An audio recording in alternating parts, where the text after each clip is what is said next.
Yo, this is Princella the Queen Maker, also known as Auntie from Fresh and Fit. Yo, I just did an interview with Real Life Street Stars. Go ahead and follow them. Real life.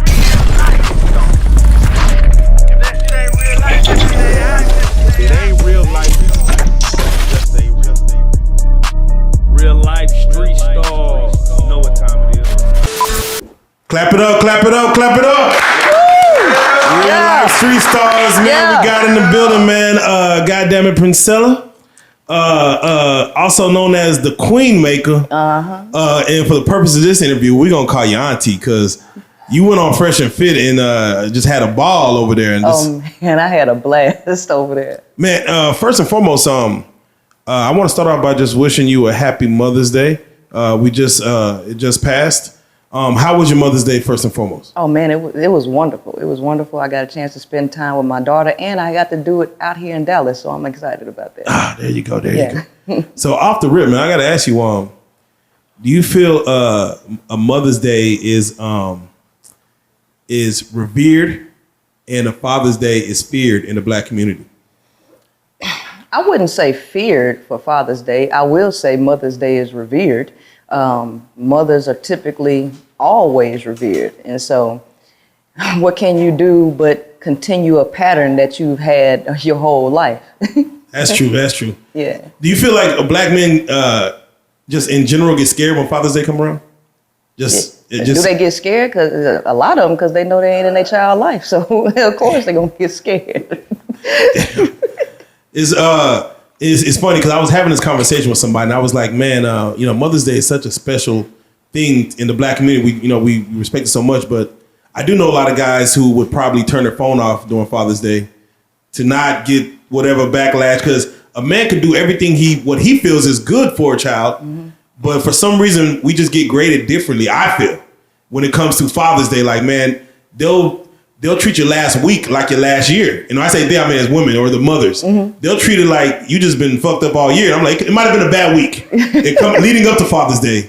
And then it's like, man, we get no love of the kid. And then told the kids not to get us none. Do you feel that's the thing that happens in our community, or am I off base? It's a lot, it's a lot of things that happen in the community, but a lot of times people pick and choose what they want to run with. So I'm pretty sure you're familiar with the saying, well, all you need to do is be present. That was a thing. That was a thing. Right. Being present, that's basically bare minimum. So when it comes to Father's Day, expect the bare minimum if you run with the just be present idea. You know what I mean? Just be present. Yeah. That's true. That was a stigma for a long time. Yeah. I want to do it like this, man. For those that are deaf, dumb, stupid, living under a rock, man, I want you to reintroduce yourself. Tell us where you're from. Like, where you? Oh, well, I'm originally from Shreveport, Louisiana. I grew up there, and then I moved out to Houston back in 2012. So I've been out there for a while. You have brothers and sisters? I got one brother. One brother. Okay. And I'm just curious, did you grow up in a two-parent household or just only mother, only father? My dad was military, so we all lived together up until '93, and then he went his way out of the country. He went out to sea several times. So I was with my mom. He left us out here in Shreveport when we moved from South Carolina. So it's been with me, my mom, and our extended family since then. Okay, yeah. Okay.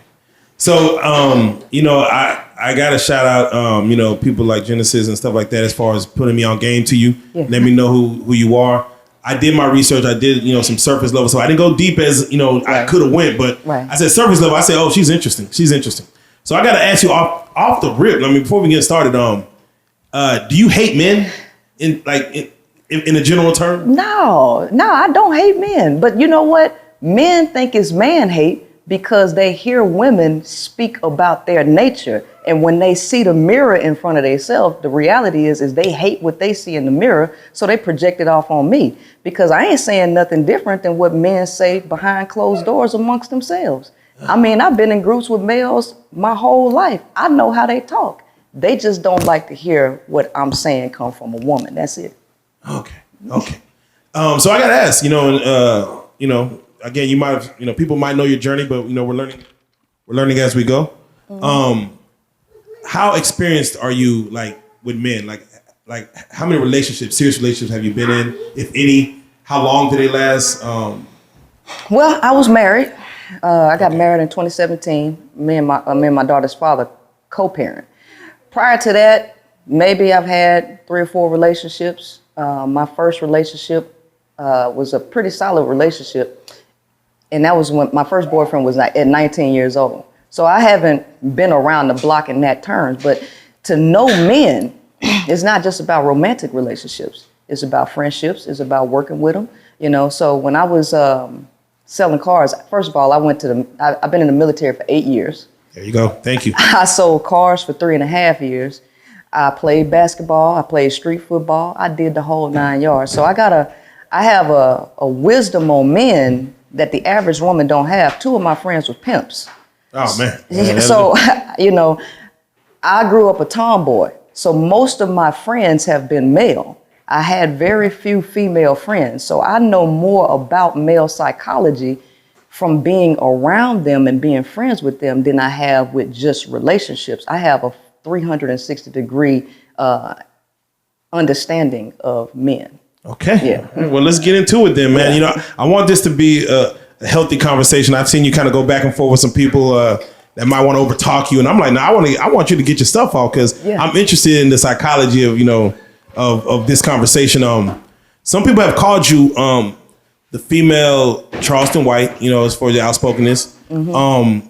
I've even, of course, looking at the content, I said, okay, this is more like a female Kevin Samuels as far as just some of the things you lead with. Would you say that's partially true for either one of those names? Actually, yes, because here's the thing. Truth is all encompassing, right? And I don't pick and choose. So when you hear certain things, what you're hearing, because Kevin Samuels didn't straight up tell no lies, and Charleston White don't either. So the thing is, you're hearing half-truths come from the male perspective. When a woman is telling the whole truth, you're kind of going to hear some of the male perspective coming in, but you're going to now add the woman's perspective. So yeah, you're going to hear some Kevin Samuels in me. You're going to hear some Charleston White in me. You're going to hear a bunch of males in me because I'm actually out here telling the truth. Okay, let's get to it. All right, well, let's get some backstory. First and foremost, I'm curious, are you religious at all? And if so, do you believe in the Adam and Eve storyline as far as man, woman, how that, came about? No, I'm not religious. I grew up Baptist, and then I got out of it around 19 years old because I read the Bible for myself, and I realized there's some BS, right? And a few discrepancies. Yeah. But then when you get into the Adam and Eve story, that's also BS too, because yeah, well, come on. What makes that BS? What makes that BS is this idea that the nature of the woman was deceptive, right? And that she went against God's plan or whatever. That whole thing is a farce, right? And so because the Adam and Eve story is put out from the male point of view, what people forget is that Eve was cursed to be under a man. That wasn't the natural part of it. So this whole thing, the way that they push it is that the woman's natural place is to be under a man and supporting him and being his helpmeet, when they're not understanding that God, quote unquote, cursed Eve, which is total BS also, but that's the narrative that is more accurate to describe today where women are. So the curse, quote unquote. Yes. What would you say the curse is? Like to be under men. Just to be under. To be under men and subjugated to them. So, that's the curse. Okay, let's start with this as far as, they always say what comes first, the chicken or the egg. Mm-hmm. Do you believe that man came first? No. Do you believe that woman came first? Yeah. And then gave birth to a man? And, I mean, that's evident in all of nature, right? The sperm can't do anything without the egg. And when you look into nature, the fact of the matter is the Y chromosome is a degenerate X, right? It's a degenerate X. Man comes from woman, right? Nobody wants to agree to that because the male's ego is at stake. So of course he wants to believe that the Y chromosome came first, but there is no traces of Y in woman, but there's a trace of an X in man. I mean, that's just as basic as it can get. So you're saying all men technically, just scientific in nature. Yeah. When it's firstborn women and they're changed to men or boys, whatever, versus boys changing to women based on the X and Y chromosome. The determining factor that makes you male is the SRY gene. Without if there was a mutation on the SRY, do you know that you would be a female with the XY? If there was a issue with your SRY gene? Oh. Yeah, that's the only thing that determines your maleness. Everything else comes from the female. We're going to be jumping all over the place because I just, one question might open up another and we're going to be all over the place. So I'm curious, your thoughts when it does say a man who says, man, I was born a woman. Mm-hmm. And, unfortunately, I have the body parts of a man, but I was born a woman. And vice versa, women who feel they're born men. Do you feel like that's something they're born, or is that a trait that is learned or comes over time? Well, we can never eradicate the power of social engineering and programming, because by 24 weeks, a child is able to pick up the voices and language patterns of the parent, right? So the child is already being programmed before they even come out of the womb, right? So in this society where we're going, it's jacked up, right? It's real jacked up. And then with estrogen being put in all of the different foods in the water, a lot of things are going on. So yes, a person can be born with some issues dealing with their body and who they believe that they are. But all of that is rooted in a bunch of lies that they assimilate to when they get out into this world. Okay. Yeah. I like that. Yeah. Yeah. It's a lot. So now back to what you were saying as far as, the curse of a woman coming under a man. Do you feel it is the other way around, to where a man comes under a woman? And this is just based on nature, mm-hmm. that the woman is technically, I don't want to say superior, but is the frontal being, and then the man comes under that. That's the true pattern. That's the true way. The fact of the matter is, if everything was in its natural order, women would have the power to reject the majority of males. Majority of males pursue women. That's the natural order. And he doesn't get to choose who he gets to pass his genes through. The female gets to choose without law and law enforcement telling her she has to not deny a male sex and all of this stuff. The male comes under her. If you don't allow the male to be governed by the woman and you put him on top, you have chaos and corruption. Okay. Yes. So I'm curious. Do you feel, and we're just hypotheticals, correct? Yeah.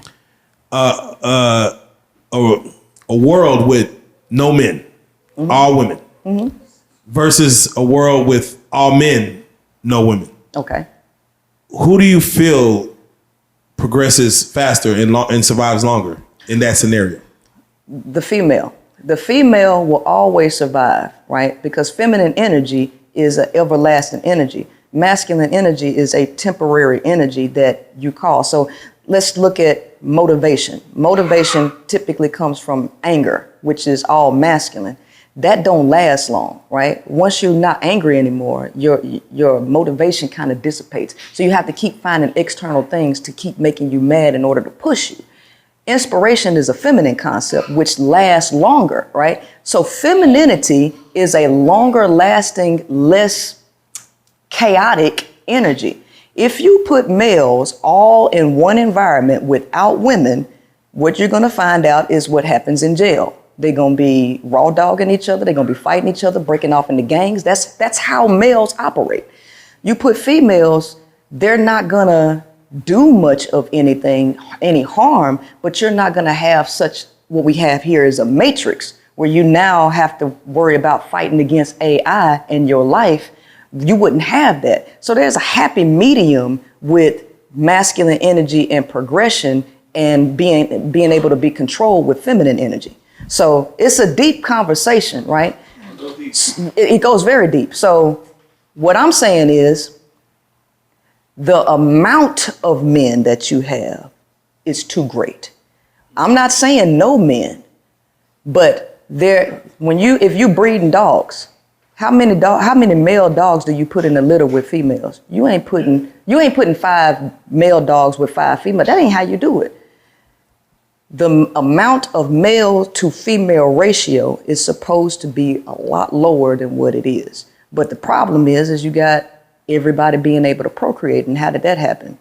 Through patriarchy, stripping women's rights away and saying one man to every woman, giving every male a woman that they wouldn't have under natural circumstances. Would you say there's a lot of masculine females nowadays, though? Of course. But we have to know what masculinity is, and we have to know what we're talking about. What we're talking about is women are operating like men or like the male, but how? Through patriarchal programming. Everything that we live in, this entire system, is run by men's and men's philosophies. If we understand philosophy and how psychology is programmed, you understand that your behavioral patterns are based on your philosophies that you hold. Well, all of the philosophies that we live under in the patriarchal system are all male dominated. Capitalism comes from male nature. Consumerism comes from male nature. This whole patriarchal hierarchy is male nature. So everybody, including women, are operating like males. Women are not acting like women. And it is not because that they're doing it on their own. It's because of the program that has gotten them into competition mode, because competition is a male thing. That comes from male nature. That's not the nature of a woman. But how did women begin to compete? Well, what did they do? They took women's rights to provide for themselves and made them compete for males who hoarded the artificial resources, because nature provides all of the resources. But currency is a byproduct of nature's resources that were hoarded by men. Black men didn't create the system. No. White men did. But black males acquiesced to it just like everybody else. So everybody is out, every man for himself. Every man for himself, that's male nature, because y'all were designed to compete against each other to pass your genes along. Y'all are not communal. Yeah. But so, all right, so let's stop right there. Yeah. And I'm going to preface it with a question. Do you feel that men have the urge to breed more so than women have the urge to birth? Yes. Okay. Absolutely. So with that being said, I think it was in Genesis where they're like, if we're going biblical, they're like, hey, God created man and let him be fruitful. So therefore, we were put on this earth to technically multiply. Technically, would you say? No. Oh. That's Abrahamic religions are patriarchal religions, which are anti-natural. So the whole system of patriarchy was set up for the elites to take control of the planet.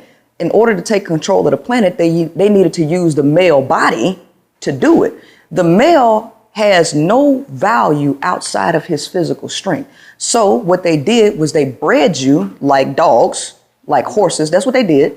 And then they made you go die in their wars, right?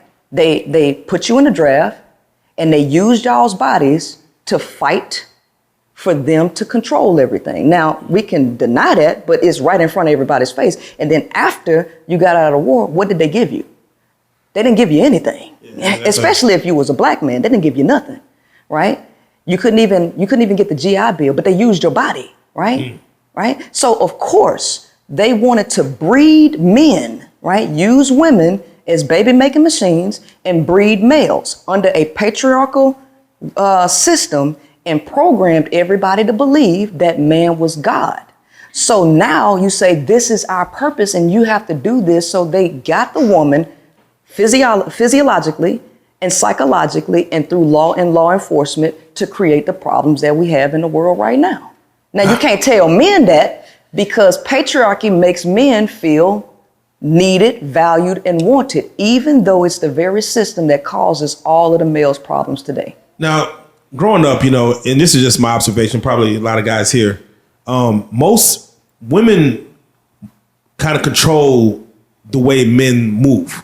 Like if you're young and like a girl sees something like, let's say, quote unquote, a thug or a bad kid, and she's like, oh, I like bad guys, you know what I'm saying? And a guy says, oh, I like this girl, but she likes the bad guy. I'm trying to play within the rules, but she likes a guy who plays outside the rules. So that guy who's technically good may start playing outside the rules just for the love or lust of a woman. Mm-hmm. So, and I see when it comes to fashion, when it comes to dressing and hygiene, men only probably will of course take care of themselves, but they do it for women.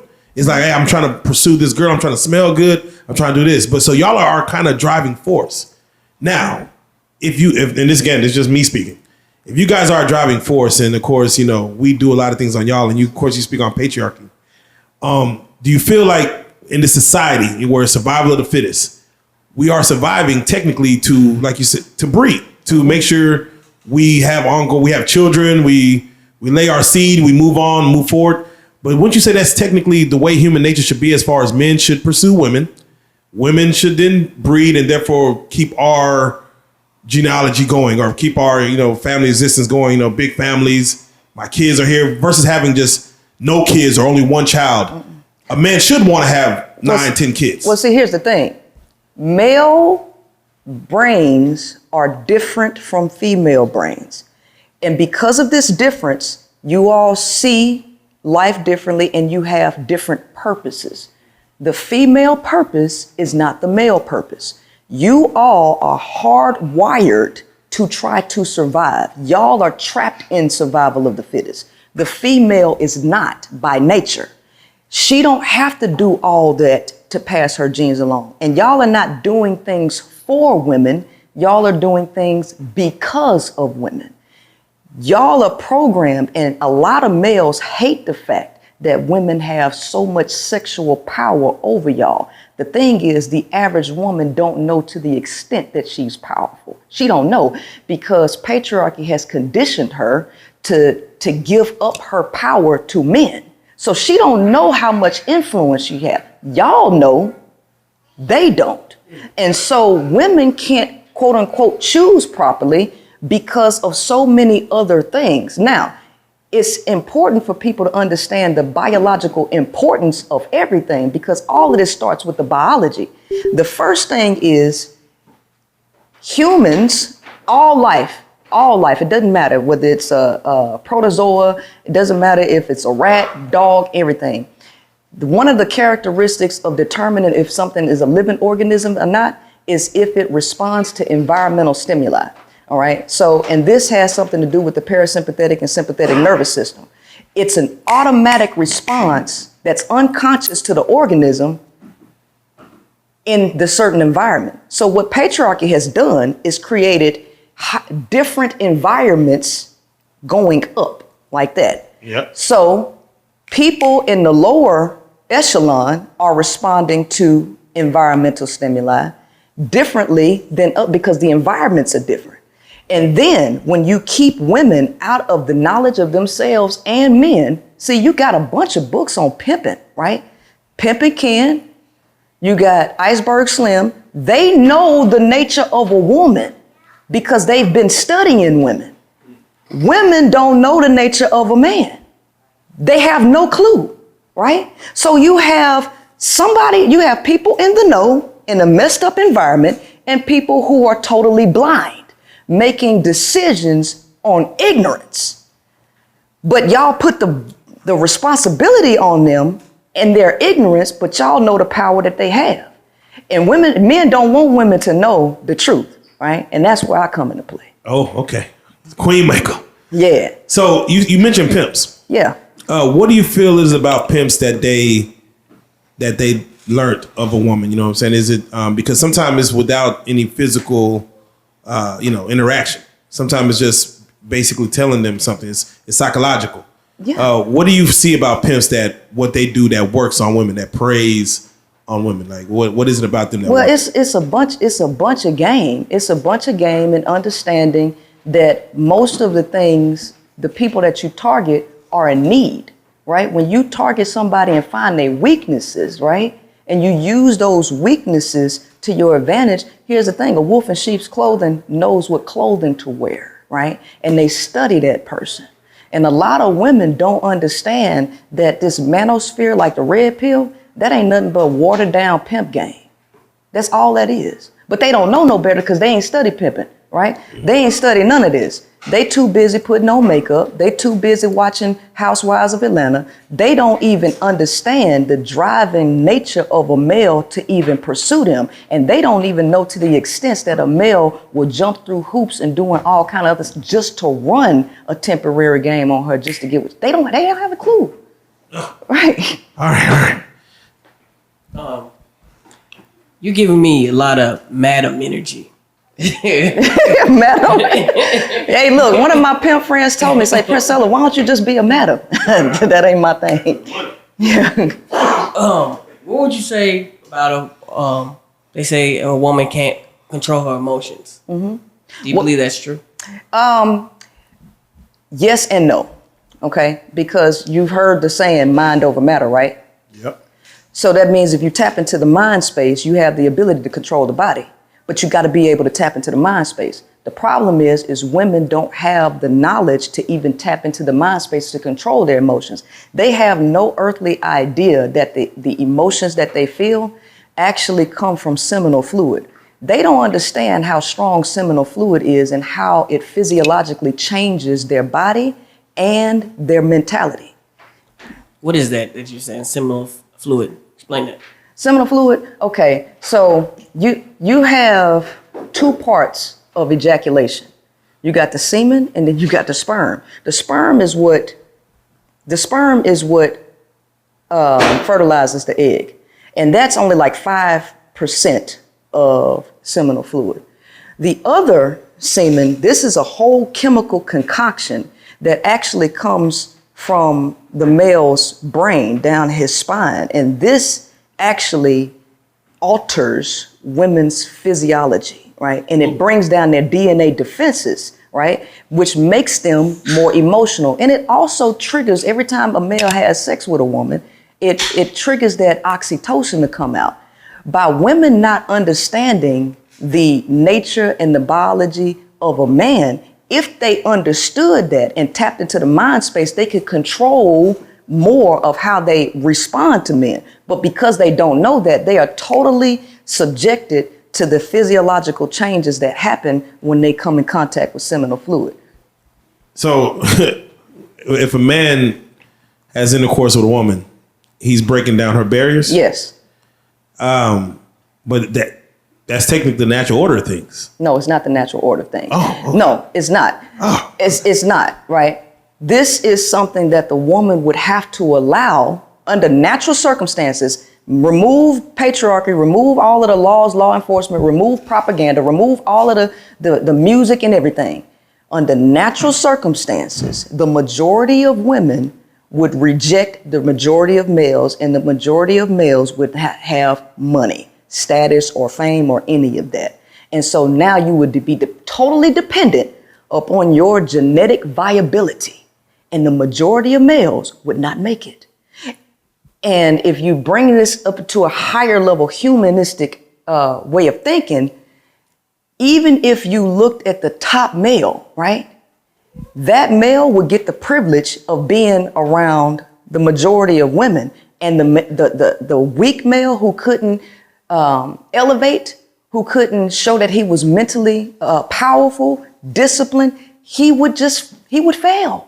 He wouldn't make it, right? And that's just a reality of it.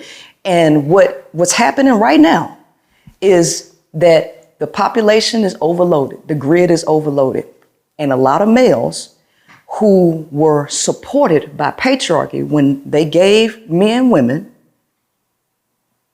are getting their rights now. And the artificial mechanisms are falling, and a lot of these dudes who were given things ain't giving it no more, and they can't function in a competitive environment. They don't know how to do it, and they're upset, they're mad, because they feel entitled to jobs. They feel entitled to promotion. They feel entitled to sex. They feel entitled to family. But men ain't supposed to be given nothing. The male's ultimate nature and job is survival of the fittest. He either survives or he dies. Too many people are trying to protect the male from his ultimate nature. Sink or swim. What about the woman that just wants to have sex? Well, listen, I tell them like this. my message ain't for concubines and slaves. Everybody, some people got to be slaves. Some people got to be concubines. And some of these women do need to service them. But we have to always understand that everybody is operating outside of a true natural way. We're all responding to this artificial environment. Everybody is. That is facts. What do you feel if, let's say, sex wasn't recreational? Mm-hmm. If it wasn't like where you could just do it and, get your rocks off and go from there. Like basically it wasn't pleasurable. Right. It was more so, hey, we're gonna do this. You gotta have a baby, or we're only doing this to make children. Do you feel like we'll all be operating on better frequencies if it wasn't so pleasurable just to have meaningless sex? Well, for women, it's not quote unquote just pleasurable. A lot of women have sex even when they don't want to have sex, but it's pleasurable for men. So I can't see it being any other way. I can't see it being another way because for y'all, it literally triggers the reward system in y'all's brain. Like y'all's brains fire up and it makes you want to do it more and more, right? That's not the way it happens with women. You know what I mean? Do you believe every man is like that? 99% of them. Wait. How many women do you feel don't enjoy sex? Like you make it seem like it's a task. Well, it is. I mean, look at the divorce rates. I mean, listen. Well, no, divorce is normally for money. No. It's not. Why'd you get married if sex wasn't a part of? No. Trust. See, that's the problem. Men do not listen to women. Y'all don't. Women be talking and talking and talking, and all over the globe, you hear this like sex is a chore. Sex is a chore. You even had this dude. You remember when the spreadsheet came out? When he made that spreadsheet for every time his wife denied him sex, because he kept asking and asking. I remember that. Yeah, I remember that. This is typical in marriages. I mean, that's typical. And women keep saying that because it's not as pleasurable for them as it is for y'all. Look. So would you say is communication is the problem then? No, because, it's no. Because a woman will say this. A woman will say this. There's steps to get me to want to have sex. There's certain things you have to do to kind of. I'm an oven. You're a microwave. You have to preheat me. And then I'm ready. Men are microwaves. They just turn on and let's go. It may not be the time you want to go, but again, there is a process for women to actually enjoy it. Yeah, and men don't have time to wait. Yeah, see, men are selfish. And so y'all just want to get your penis wet and then go to sleep. Then you want her to make you a sandwich after not caring about heating up the microwave, right? That sounds pretty good. That sounds good. I know it sounds good. I know it sounds good. You a male, man. That sounds pretty nice. That sounds pretty nice. So here's the thing. Women keep saying this, but here's the thing. There is an inverse relationship between men and women. Men and women aren't compatible. Just because y'all genitalia fit, that don't make y'all compatible. Galileo said you cannot teach a man anything. You can only help him find it within himself. Everybody know who Galileo is, right? Mark Twain said it takes much to convince the average man of anything, and probably nothing will ever make him realize that he's the average woman's inferior. Y'all have something in y'all's brain that prevents y'all from listening. Y'all take commands. This is why the military handle y'all the way they handle you. You go do this, do that. That's how y'all operate. Y'all don't listen. So even with women talking and telling you, it still don't register. But that's not every man. Mm-hmm. I feel like that's not every man. That's just that's just like you give a high percentage of man, but not every man is built like that. Well, I never said 100% of anything. If you into math, you have this thing called the standard deviation curve, right? Yeah.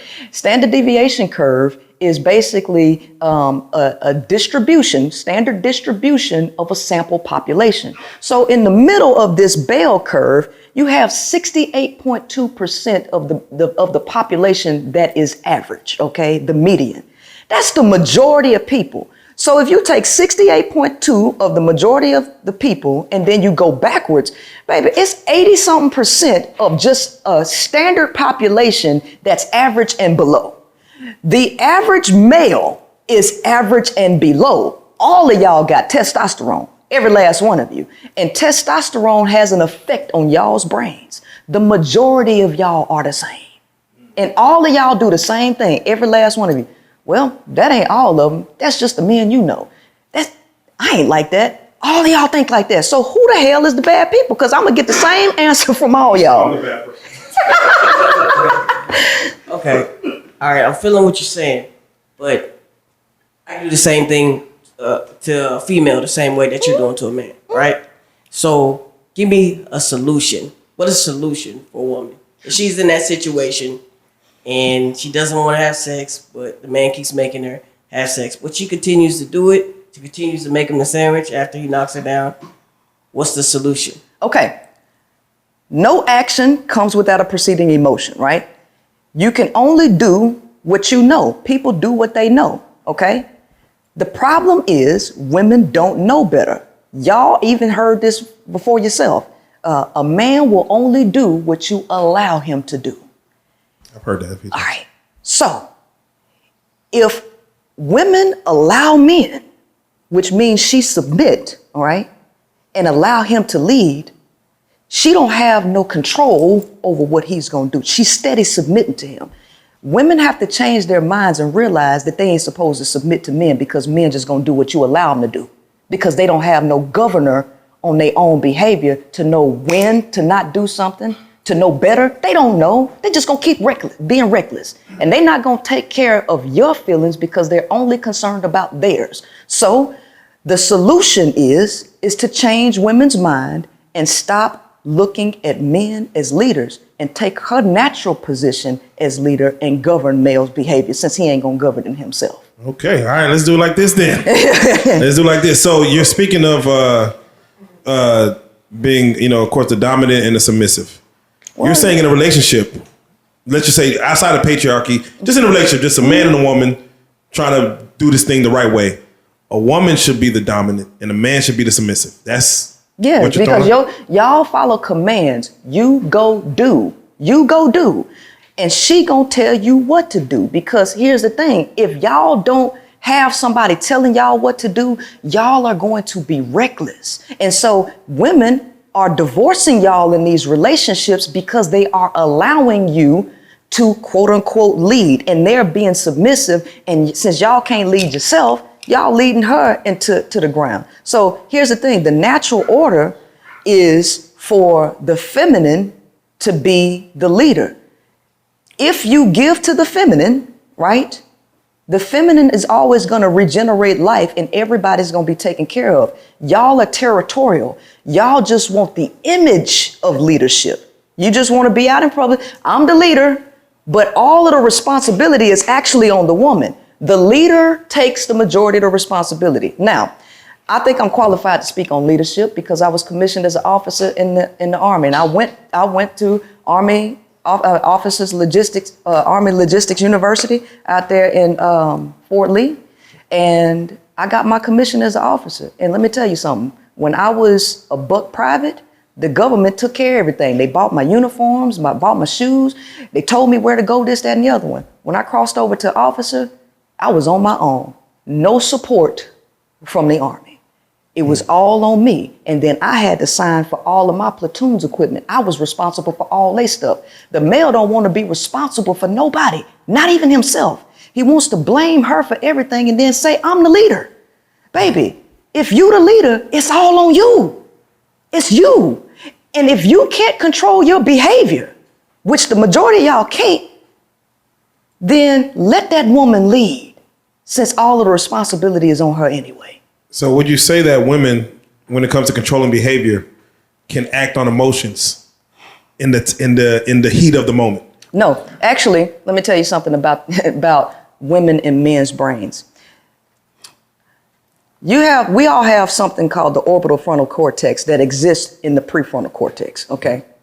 The orbital frontal cortex controls behavior. It controls impulse. It controls emotions. The woman's orbital frontal cortex is larger than her amygdala, which is where emotions come from. The male's orbital frontal cortex is smaller than the woman's and smaller in relation to his amygdala. Y'all have a chemical called testosterone in your brain that once it rises, it cuts off the orbital frontal cortex's job, which renders y'all impulsive. You're not able to control your anger. and your behavior, right? So women are more emotionally expressive, men are more emotionally reactive. Now, when I get to talking about science, a lot of people tend to shy away from that. But if we're going to be facts, let's go to the factual things that are indisputable. Men cannot control their emotions. They can't control it. Hence why you have people going to schools, shooting up the schools. You have domestic violence, and you got men literally just killing themselves, right? Women have more control over their emotions. The only thing that differs between you and women is males know more about women than women know about men. And because of this level of ignorance, she's making decisions off of emotion. But if you put this woman in the know, everything changes. So you're 37 right now? Yes. 37. I'm sure you've seen the movie I'm Gonna Get You Sucker. You know what? I have, but I don't even remember it because Well, I was so young. I'm gonna say one part, where a lady was leaving work and a dude was bugging her, and she flipped out, going crazy on him, and she blamed it on cramps. So they were jokingly talking about a woman becoming president, saying, "Hey, if she's too young, she still gets her period." That moment right before her menstrual cycle starts. It's like, biologically, it's like emotions come from cramps, from frustration of dealing with this biologically. Do you feel that's not real? That will happen like in real life, in a real world scenario? Like, No. I never said that we don't have emotions and things that go on physiologically. We all do. What I'm saying is mind over matter. You all have seen wushu martial artists. You've seen what they can do with their body. Yeah. Mind over matter. What's going on with you chemically has less impact if you have a wise mind and know things. What I am saying is this: when you put women in the know, when you make them intelligent and you put them on game, the decisions and behavior changes. Men depend on women being dumb, right? Which is why they want young chicks who are impressionable, like old boy said on that. Some men, yeah, but other men may not want that. No, the majority. Seriously, because y'all men are predators by nature. Y'all hunters, predators. Y'all have to get resources. Y'all fight for resources. You compete for resources, and however you get your resources, you're going to pluck the easiest one. So the more docile and the more ignorant and naive a particular prey is, the easier it is for you to get your hands on it. When you put women in the know, it makes it more difficult. Men don't want difficult stuff. A lot of them are lazy. They don't like challenges, right? They want it easy. So let's just keep it a buck, because you got these dudes who don't have no social skills. They ain't the most attractive. You don't think that they are jealous of the guy that actually appears to get things easy, right? Everybody like microwave stuff, right? But if you can get your needs met for low cost, who ain't gonna do it? The majority of people will. And I know male nature and what they need. And they need that little thing between these women's legs. And they gonna get it the easiest way they can. Oh, man. All right. You mentioned the military. Yes. You served for 8 years? Yes. 8 years. Did you want, I know your father was military, correct? Yes. You wanted to go to the military? Yes. Being in the military, and I don't know how military works. You went through Army, correct? Yes. It's co-ed, men, women? Yes. I'm just curious, your thoughts. When you see the might of the military, the American military, you see men, you see women, and things like that. Do you feel like if it was, let's say, an all woman military, and I don't mean as much as like, just there's men over here and there's women over here, but do you feel like we would be at war as much if it was just women running, let's say, the government, the military? Well, first and foremost, you got to understand male nature. Remember, this is, again, we are in patriarchy, okay? The nature of a male is competitive. It's territorial, okay? And it's conquering. That's the nature of a male. We are in a patriarchal system run by men who want to conquer territory. So they're always going to start wars. Women would not start wars because the nature of a woman is egalitarian. If you put women in charge in their natural state, there would be no wars. The only reason you have a war is because it's men trying to run and own the planet. That's the problem, right? We think we want to have this conversation as if men and women are similar. Men and women are very different from each other. There are more differences than there are similarities, right? Women get offended by that because they think different means better. No, different does not mean better. It don't mean worse either, right? Men exist in a survival mentality. They're always there.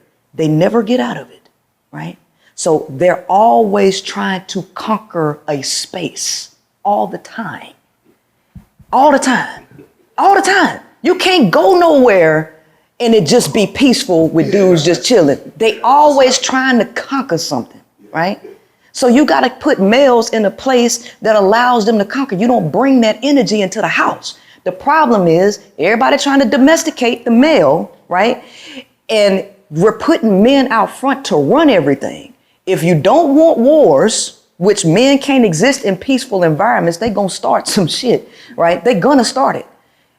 You put women in charge, you would have less wars, but if there are too many men, they're gonna try to run and conquer the women's spaces, every space on planet Earth. And even if they conquer everything on planet Earth, they're gonna try to go under the ground and get something. And they're gonna try to go outside of the galaxy to go conquer some more stuff. I mean, that's the nature yeah, that's the nature of a male, right? Yeah. You know? So, oddly enough, every woman that I know personally that has gone to the military, no matter the branch, has dealt with sexual assault. I don't know one woman personally that has been to the military that did not experience that. Why do you think that is? And why do you think women continue to go to the military if they know that this is a large possibility of their career while they're there? Well, everybody has their different reasons for going. And yes, there's a lot of essaying going on in the military. I didn't personally experience that. I have a different energy. Like when men are around me, it's almost like I'm one of them. They take me in as one of them. They don't even really, quote unquote, see me as a woman, I guess. I never had that issue, but a lot of women do have that issue. My reason for going, I can't speak on everybody else's reason, specifically women, but my reason for going, I had a really rough childhood, right? And I didn't come from a loving background, right? My grandmother, she used to put me and my brother outside, kick us out all day. She wouldn't feed us, right? I've lived on the streets. I've been kicked out, you know. I've dealt with psychological and emotional abuse, physical abuse as well. So when I turned 18, from the time I was 15 all the way up to, I just couldn't wait till I turned 18 so I could leave the house. So I joined the military on my 18th birthday to get away from the trauma that I was dealing with at the house. Some people go for that reason. Others go because they want to go to school, right? Because they market, you know, getting this bonus money to pay for your college and things like that. Some people want to go to get the experience. Everybody has their different reasons for wanting to go. I knew people who joined the military because they wanted to die. They hated their life and they just wanted to die. And so they wanted to go to war, right? So I can't speak on everybody's reasons because they vary, right? You know, so sometimes trauma can make you find a safe haven somewhere else. For me, it was like, okay, I don't know anything about the world. I would rather go to the military where I feel like it's going to be safe, where I can learn some skills to function in the world as opposed to be out on the streets knowing nothing and be prey and ain't no telling how I'm going to come out. So I chose to go to the military. And if I had to redo life all again, I'll go back again, regardless of all of that, because no matter what, if you're living life, it's always going to be something, whether it's the military or out in the street or at a corporate job, you're going to be faced with that because you're dealing with humans, regardless of what environment you go in. What would you say about the Bad Girls Club? A whole bunch of women in the house and they get to fighting. Why do they do that? Oh, well, again, we're dealing with altered women who have assimilated to patriarchy, right? And then you also have to deal with cramped in environments. How cramped is the space? Because even when you look at Universe 25, John Calhoun's Rat Utopia experiment, once the space got so cramped, right, with the mice, they started fighting each other, biting off each other's tails, a lot of that stuff. So humans living, they need space, right? So if people are cramped in a space, it's definitely going to be some fighting in there, and it doesn't matter. But if you're dealing with women who are chasing penis and who fighting over men, that's another dynamic, and that deals with psychological programming at that point. So it just depends on what we actually talk about, what they fighting over. Is it because it's too cramped in, or are we fighting over males? Right? Well, you know how that production went, you know what I mean? So fighting over resources, right? Nobody's sharing anything. There's no co-ops. There's no community anymore because every man for himself, every woman for himself. And that is the production of a capitalistic society. That is not the nature of a woman, though. So it's a multi-layered issue. I would love to get your take on the female rap industry. Oh, God. So they say, say that behind the female rapper is a man. He's writing the music, he's creating the look, he's projecting the image. And it's not necessarily the image that a man would want to maybe marry or to have raise his children. Right. But it is over-sexualized, a lot of nudity, a lot of profanity. What's your take on it? What are your thoughts? Well, it's definitely done by men. I mean, if you ask a man if he was a woman for a day, what he would do, the answer is give all my homeboys some pussy. No, I'm serious. That'd be wild. I'm serious. They have said that. Right? So in their mind, right, they project, right, they create the female for the male fantasy, right? It doesn't matter what the woman wants. It's all done for the male gaze, right? And we blame the women, but in actuality, a lot of them don't have creative control. I know when I was rapping, right? When I was quote unquote going to people's studios, oh, well, I can help you I can do this. They always wanted to turn me into this like whore type image. And I'm like, that ain't me. They tried to do it to young M.A. Y'all see how young M.A., she's straight hood. But when they first came, they tried to make her, they put her in a wig and tried to make, that's what they do. Yeah, music is sexualized, just the way music is. Yeah, but it's run by men. So what are your thoughts when you see like the city girls bringing like over sexualism and it like basically what they call pussy power? Well, it's a false idea of quote unquote pussy power, because what they're actually doing is promoting women to continue to go out there and have sex. That is not the power of pussy. The power of pussy is limiting access to it.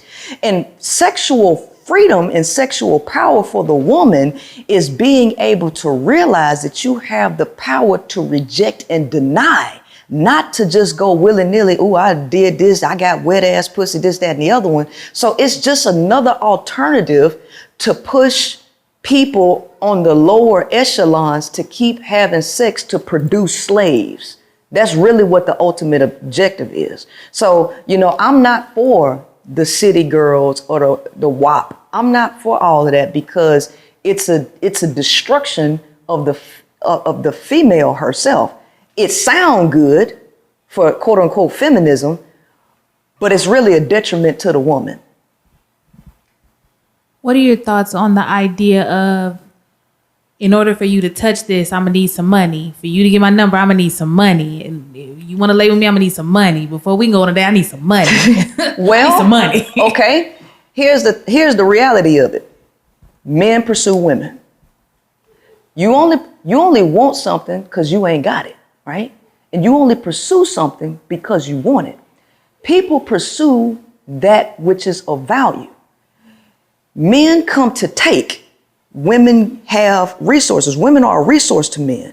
I don't know any resource that's free. I don't know no food that's free. I don't know no success story that was obtained for free. I don't know none of this equipment that y'all got for free. None of it.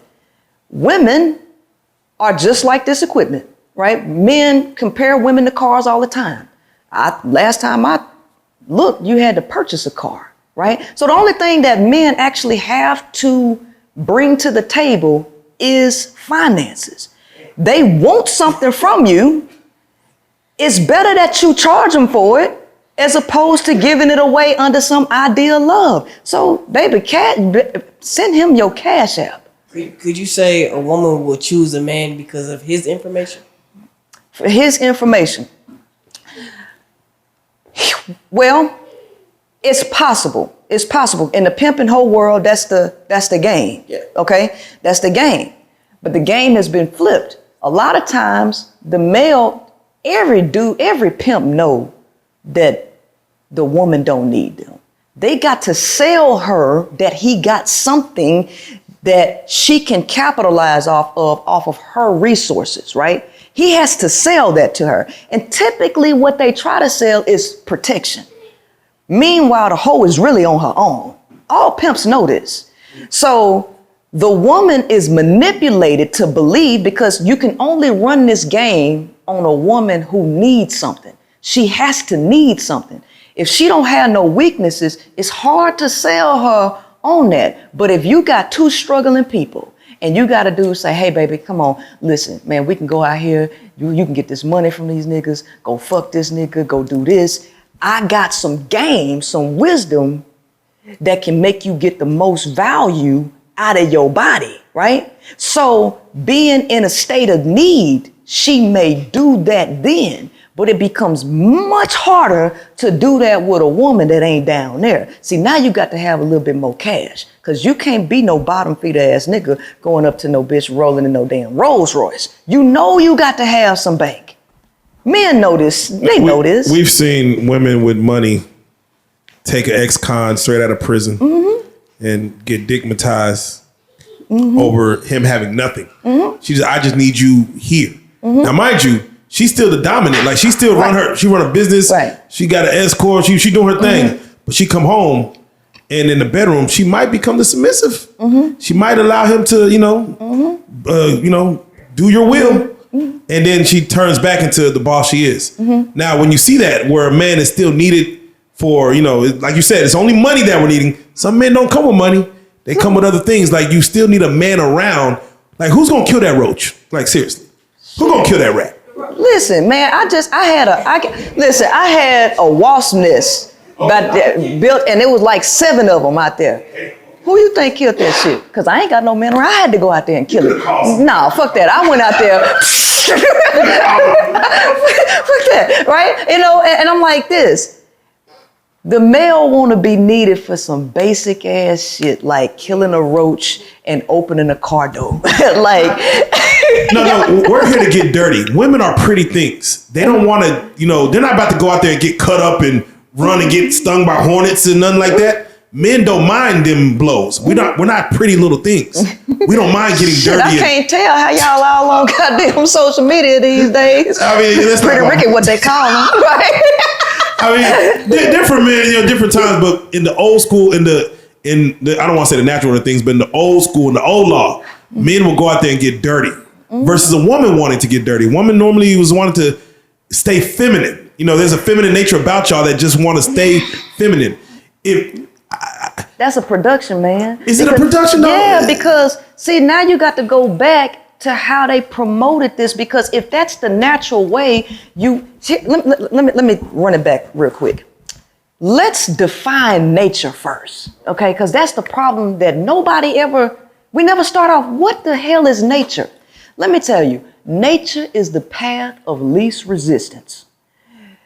Anti-nature is the path of most resistance. It's natural for you to go to sleep when you're sleepy, right? That's easy for you to do. It's hard as hell for you to stay up when you dead dog tired. And you got to coach yourself, you got to drink stuff, you got to turn the AC all the way on to do something. Anti-natural means that you have to teach, coach, train, and force against your natural behavioral patterns. If that was natural, the conversation wouldn't be women need to get back in their place. Women need to do this. You need to stop acting so masculine. You need to stop this, stop that, stop that. We wouldn't have to have that conversation because naturally women would just be sitting looking like pretty logs. But instead, women want to be bosses. They want to put in energy, effort. They want to do all of these things. You know why?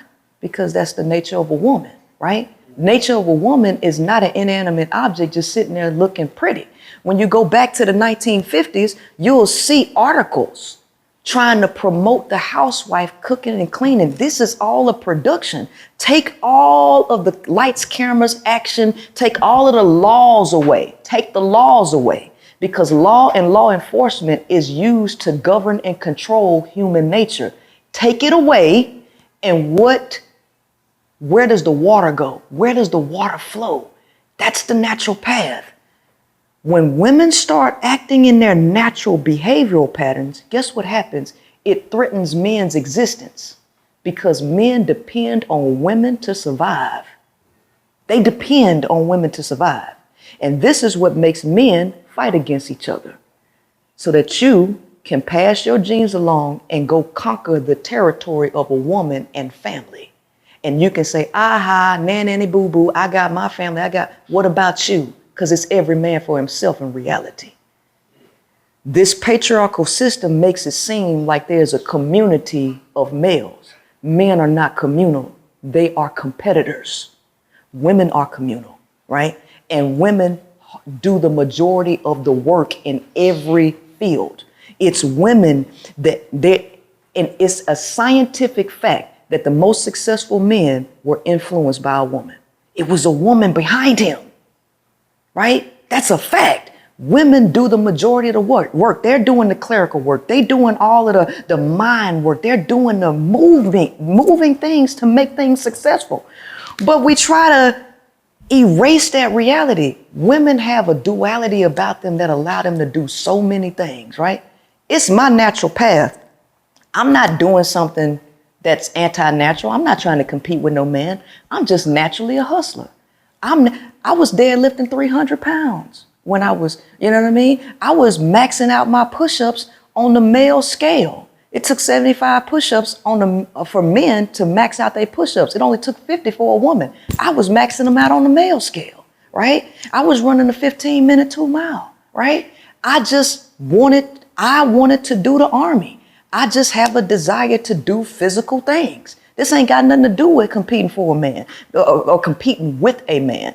The fact of the matter is like this. Men say women's supposed to do all of this. Okay, well, when I was out on the street at 18 years old and I ain't had nobody to turn to, was I supposed to go run to a man and say, help me so you can pimp me? Or was I supposed to thug it out and on my own willpower and do something, right? We don't ever think about the situations people in. We just want to judge them.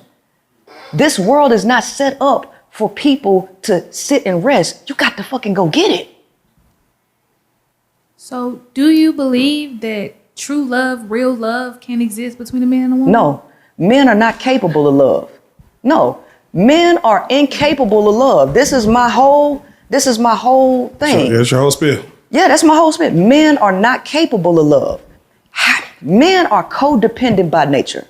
By nature, they are codependent. Scientific studies even show that boys are attached more to their mothers than girls. They are more emotionally reactive. They need more care. Boys are much harder to raise than girls. And men have a problem with shoot. I'm gonna do y'all a solid. Y'all, it's out there. Google fragile male. It's a PubMed article, research in the government's database. Research, fragile male and testosterone and aggression in men, right? Men are codependent by nature.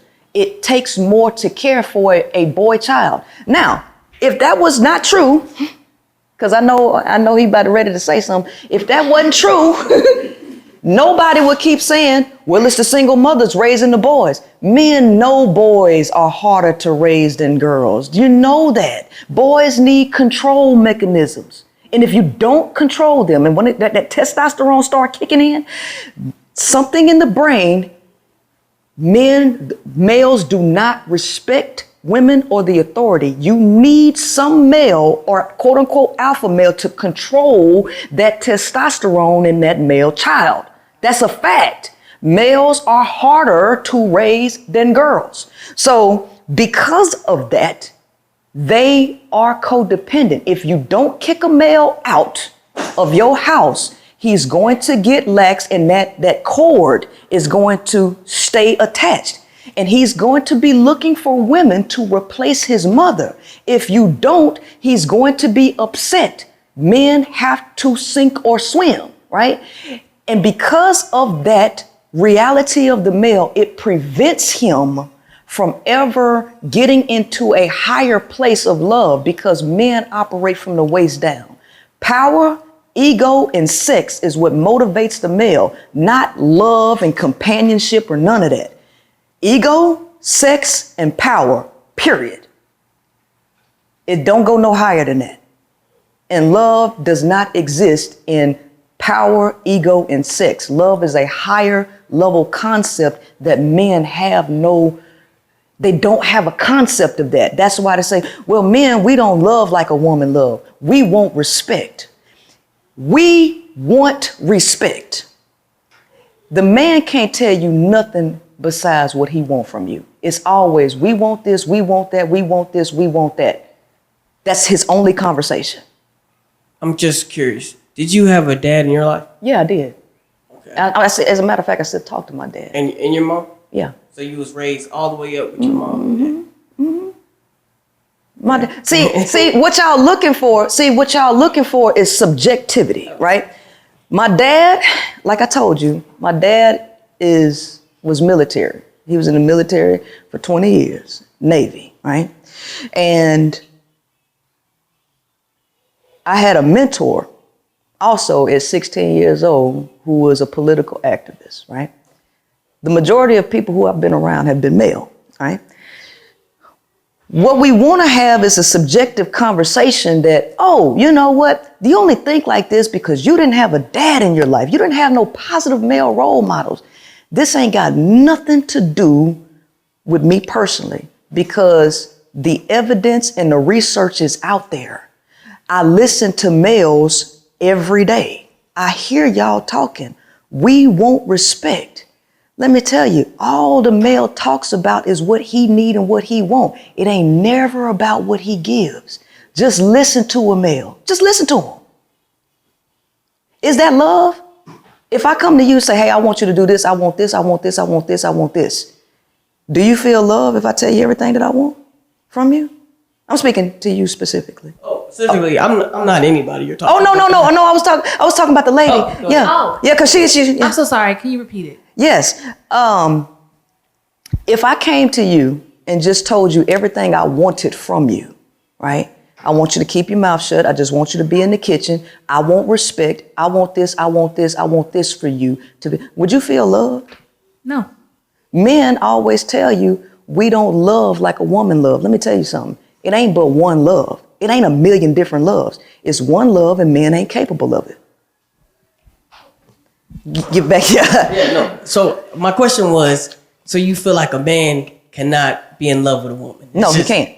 No. So you don't think a man has never loved a woman? No. Well, the thing, let me ask you this. Do you think love is a feeling? Well, yeah, I want you to explain what your definition of love is. Because the majority of people think love is a feeling. Love is not a feeling. Love is action. No, love is not an action either. Let me ask you this question, all right? I'm probably giving away too much game. But we need it. No, seriously, right? Let me give you an example. If you go fishing, right? The key to fishing is give bait, right? Yeah. Give something to get something. Yeah. You giving the fish, that's an action to give, because one of the 5 love languages, receiving gifts. If you give somebody something and your intent is to trap them, to deceive them and lure them into a place, how do you know if the action that is being performed unto you is an action rooted in love or deception? How do you know that? How you don't know? Right. So love cannot be an action in and of itself, because actions can be deceptive. Facts. And the meaning and the intention could change. Okay. Right. So love is not an action either. It ain't an emotion. So what is love? But see, here's the thing. 99% of the people on planet Earth don't have a clue what love is. Love is not a concept of the heart. Love is a concept of the mind. And it has everything to do with your intentions behind the actions. So the male's intention of the woman ain't never about what's beneficial for her. Everything that he does is for self-gratification. Ain't never got nothing to do with what is mentally, emotionally, or spiritually beneficial or fulfilling for that woman. Everything that a man talk about is, I want to strip everything that you are at your core away and make you somebody that I need. That's what males do. I want a wife, and I want this wife to do this, that, be this, be that, be that. Fuck what she is at her soul level. Fuck that. That ain't what I want. I need this woman to be what I need her to be for me. And when a man's needs change, guess what? His woman changed too. And just to be clear, we're speaking on all men, Yes. not just black men, not All just men. white men. All men. A male is a male. Color ain't got nothing to do with, all males have testosterone, all males have competitive nature, and all males are acting in survival of the fittest, right? It's about who can survive. That's their life. That's their life. Don't matter your ethnicity, your race, or nothing. All males. So, hold on, real quick. So a kid, let's just say, and I hate going back to nature. Yeah. A kid he gets an erection. A girl, she has her first period. We're getting into nature things like, okay, now she's able to conceive children. He's able to, ejaculate and put babies in somebody. A kid could go into a situation, or let's say a young man could go into a situation, loving a woman based on affection, saying, I want the best for her, and I want the best for me, and I want the best for us. I want us to have a family, and I want the best for her. Yeah. I'm coming out of me going into us. Mm-hmm. You're saying there's no scenario where a man wants for the woman to win. No, for the most part, no, because it's always about what benefits him. See, men want to mark territory. Can you love a woman enough to let her go and do her own thing without you trying to sabotage it? Can she leave you and you be okay with it? See, the male wants to own women, right? You could give her territory. Right. No, y'all want to own women. Y'all want to collect women. That's what y'all want to do. I want to collect resources. Ooh, I got me one. Mm-hmm. How many you got? But you ain't got more than me. This is y'all behavior. Y'all, it takes an elevated mind. The majority of males could never be a pimp, because a pimp has a level of discipline where he has to be like, okay, I'm gonna lose you, okay, because he came and knocked my hoe. I'm not going to, even though he might be mad and like that was mine, he has to overcome those feelings and be a quote unquote gentleman player and be like, that's the game. I can't get mad. The average male can't operate like that. Do you understand how much overriding of emotion that the male has to do to be like, okay, you knocked my hoe, right? A lot of overriding. Right. Y'all can't do it because y'all want to own women. Y'all don't see women as human beings. Y'all see them as tools and resources to collect, right? I wouldn't say it was easy for the woman to let the man go either. Mm-hmm. So a woman can't just take her L either. When she loses her man, she got to go over to the girl house and fight her. Well, that's Pull a pistol on her. no. Well, see, but that again, right there, is dealing with a psychological brainwash where women have been brainwashed to really believe that they need men, right? At one point, women was passing men around. The male was the original hoe, and women wasn't loving these hoes. What was that? What BC or AD? Listen, y'all know that too. Come on, man, y'all know that Tupac line? Come on. Since we all came from a woman, gotta gain from a woman, I gained from a woman. What did he mean when he said we got our gain from a woman? Y'all came from us. Everything that y'all implement, y'all took from the nature of a woman. Women were a community. And they chose the most fit male and they passed your penis around and a lot of them got pregnant. And then if you was up to par, they kept you. If you wasn't, they let you skedaddle. They just took the seed. And they didn't love them hoes, but at some point,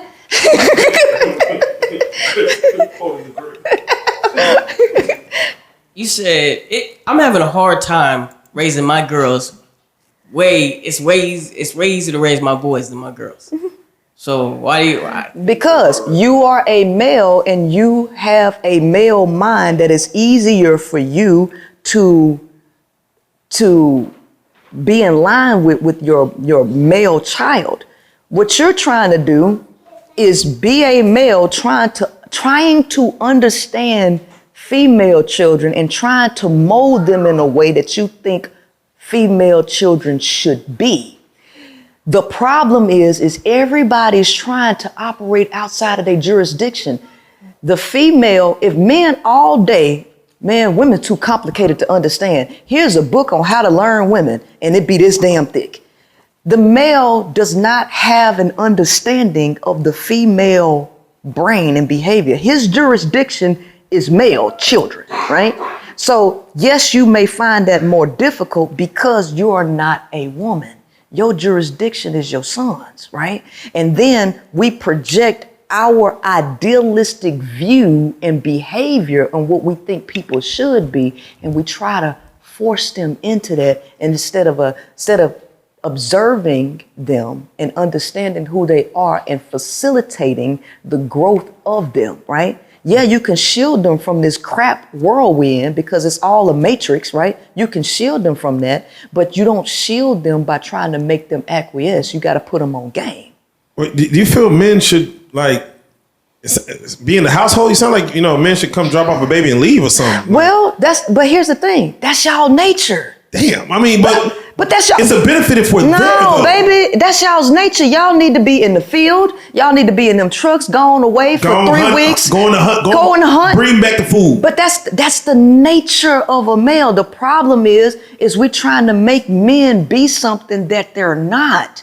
Y'all are not operating at y'all's top game and your highest level of functionality because they're trying to socialize you. And guess what? Testosterone don't fit in the household. Hence the reason why they doing everything to lower y'all's testosterone levels. Look at the past 50 years and look at the difference between men then and men now. Y'all's testosterone levels are intentionally being lowered, okay? Because it does not integrate in community well. It is a competitive energy where y'all are lone star warriors. You either die or you survive out there. But you said the last 50 years and, being in America, women, technically they didn't have the rights that they did. They couldn't vote. They were put to be in a position. I'm going off of just your thought process. You feel like early on, let's say when America was first formulated, it should have been ran by women and men were understudy or servants of women to build this. Well, here's the thing. Nation. Again, this matrix, patriotism. No. You got it because you're talking about America, but all of that. Here's the thing. Patriotism. Patri means father, right? The prefix patri means father. So you being patriotic, you're supporting male rule, because that's what that means. Patriarchy means male rule, okay? Or father rule. That's what it literally translates into, okay? So coming to America, remember, America is built on stolen land. This is a corporation. The natives here that were originally here, they operated in line with nature. They were matriarchal, right? Patriarchy created this dysfunction, right? Because they put men in a position they were not naturally meant to occupy. Men need to be controlled. They need commands. When you give a male freedom that he did not earn, when you give a male freedom that he did not earn, he does not know how to handle it, because with more knowledge comes more power. With more power comes more responsibility. And all of that is connected to freedom. Men don't want responsibility. They want power with no responsibility. It don't work like that. But y'all don't know, men do not, the average male does not know the responsibility that comes with power and freedom. He's reckless. And then he goes and creates multiple babies. And then when he does that, who does he blame? He blames the woman, because you took women's rights away and prevented them from being able to actually make decisions and reject you. You sold them on being married to men, which poisoned them and allowed them to let you knock them up with a bunch of kids. Yeah. And now you got a bunch of people in the world who are weak, because you got weak males who would have never passed their genes along had women had the power to reject them. Now we just letting any old Tom, Dick, and Harry create a child. Now you got a bunch of retarded people out here that wouldn't be here. That's just the bottom line. I've been watching like a lot of like throwback shows and movies, like Old England, Queen Charlotte type situations, where, you know, you're in these situations where, you know, these two kingdoms, they marrying off these kids, they're getting, you know, married. In the first couple of weeks, you know, she's due to be pregnant, you know what I'm saying? She needs to produce an heir, so on and so forth. Mm-hmm. Do you feel like it was worse then, or made more sense than the way things were set up? Well, you got to realize that everything was set up to get us to where we are right now.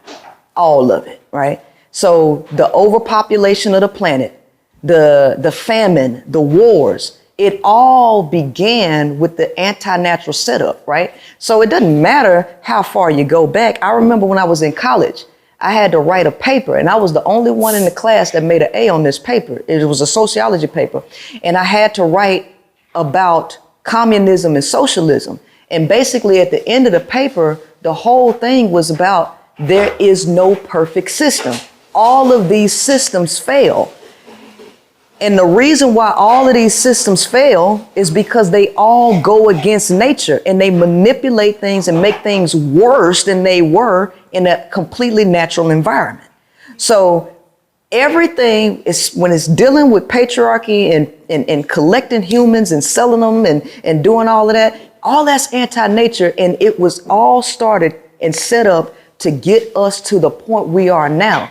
And they can no longer sustain this. And so that's the reason why they have a depopulation plan. That's the reason why things are going chaotic, because they are dismantling these old structures because they don't work no more. Do you believe the man should be in the household? I think he should be connected to it, but I don't think he should be living there, no.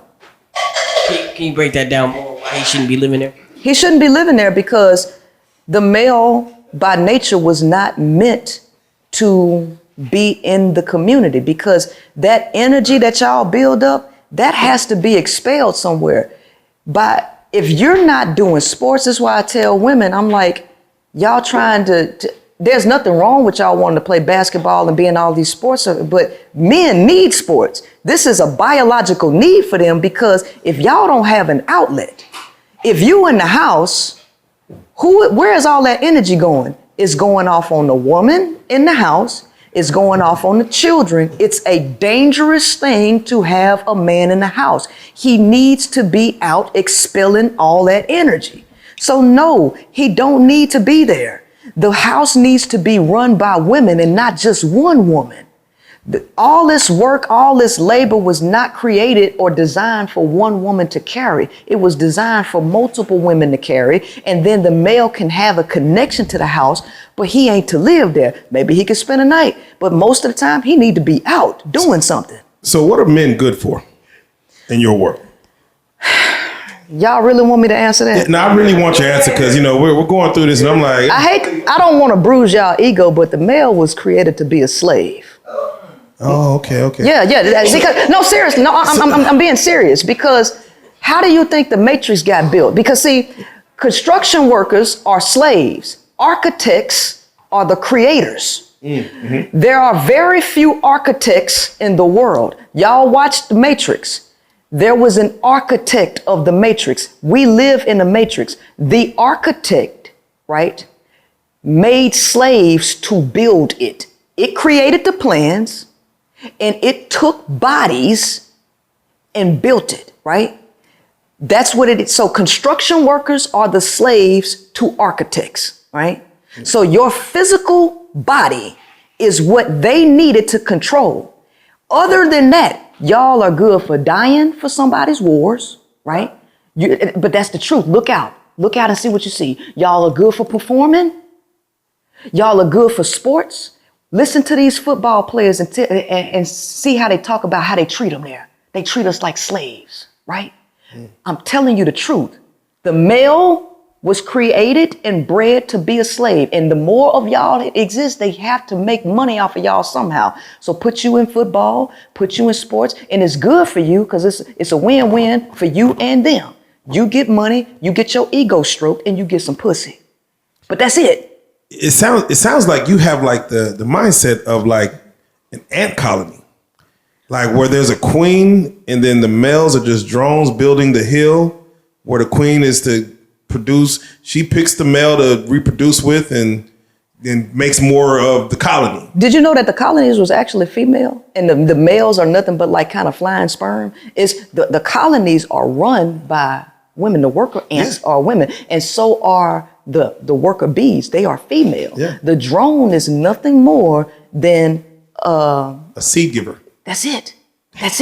No, but that's the truth. And so the fact of the matter is, internally, the male knows this. He knows it. And so this is why his ego is so fragile. This is why he need external stuff like money, cars, everything else to give him a sense of value. Patriarchy is so hard to break the male from it because patriarchy did something so cold. Patriarchy stroked the ego of the male. He can't let it go because in his mind, I'm made in the likeness and image of God.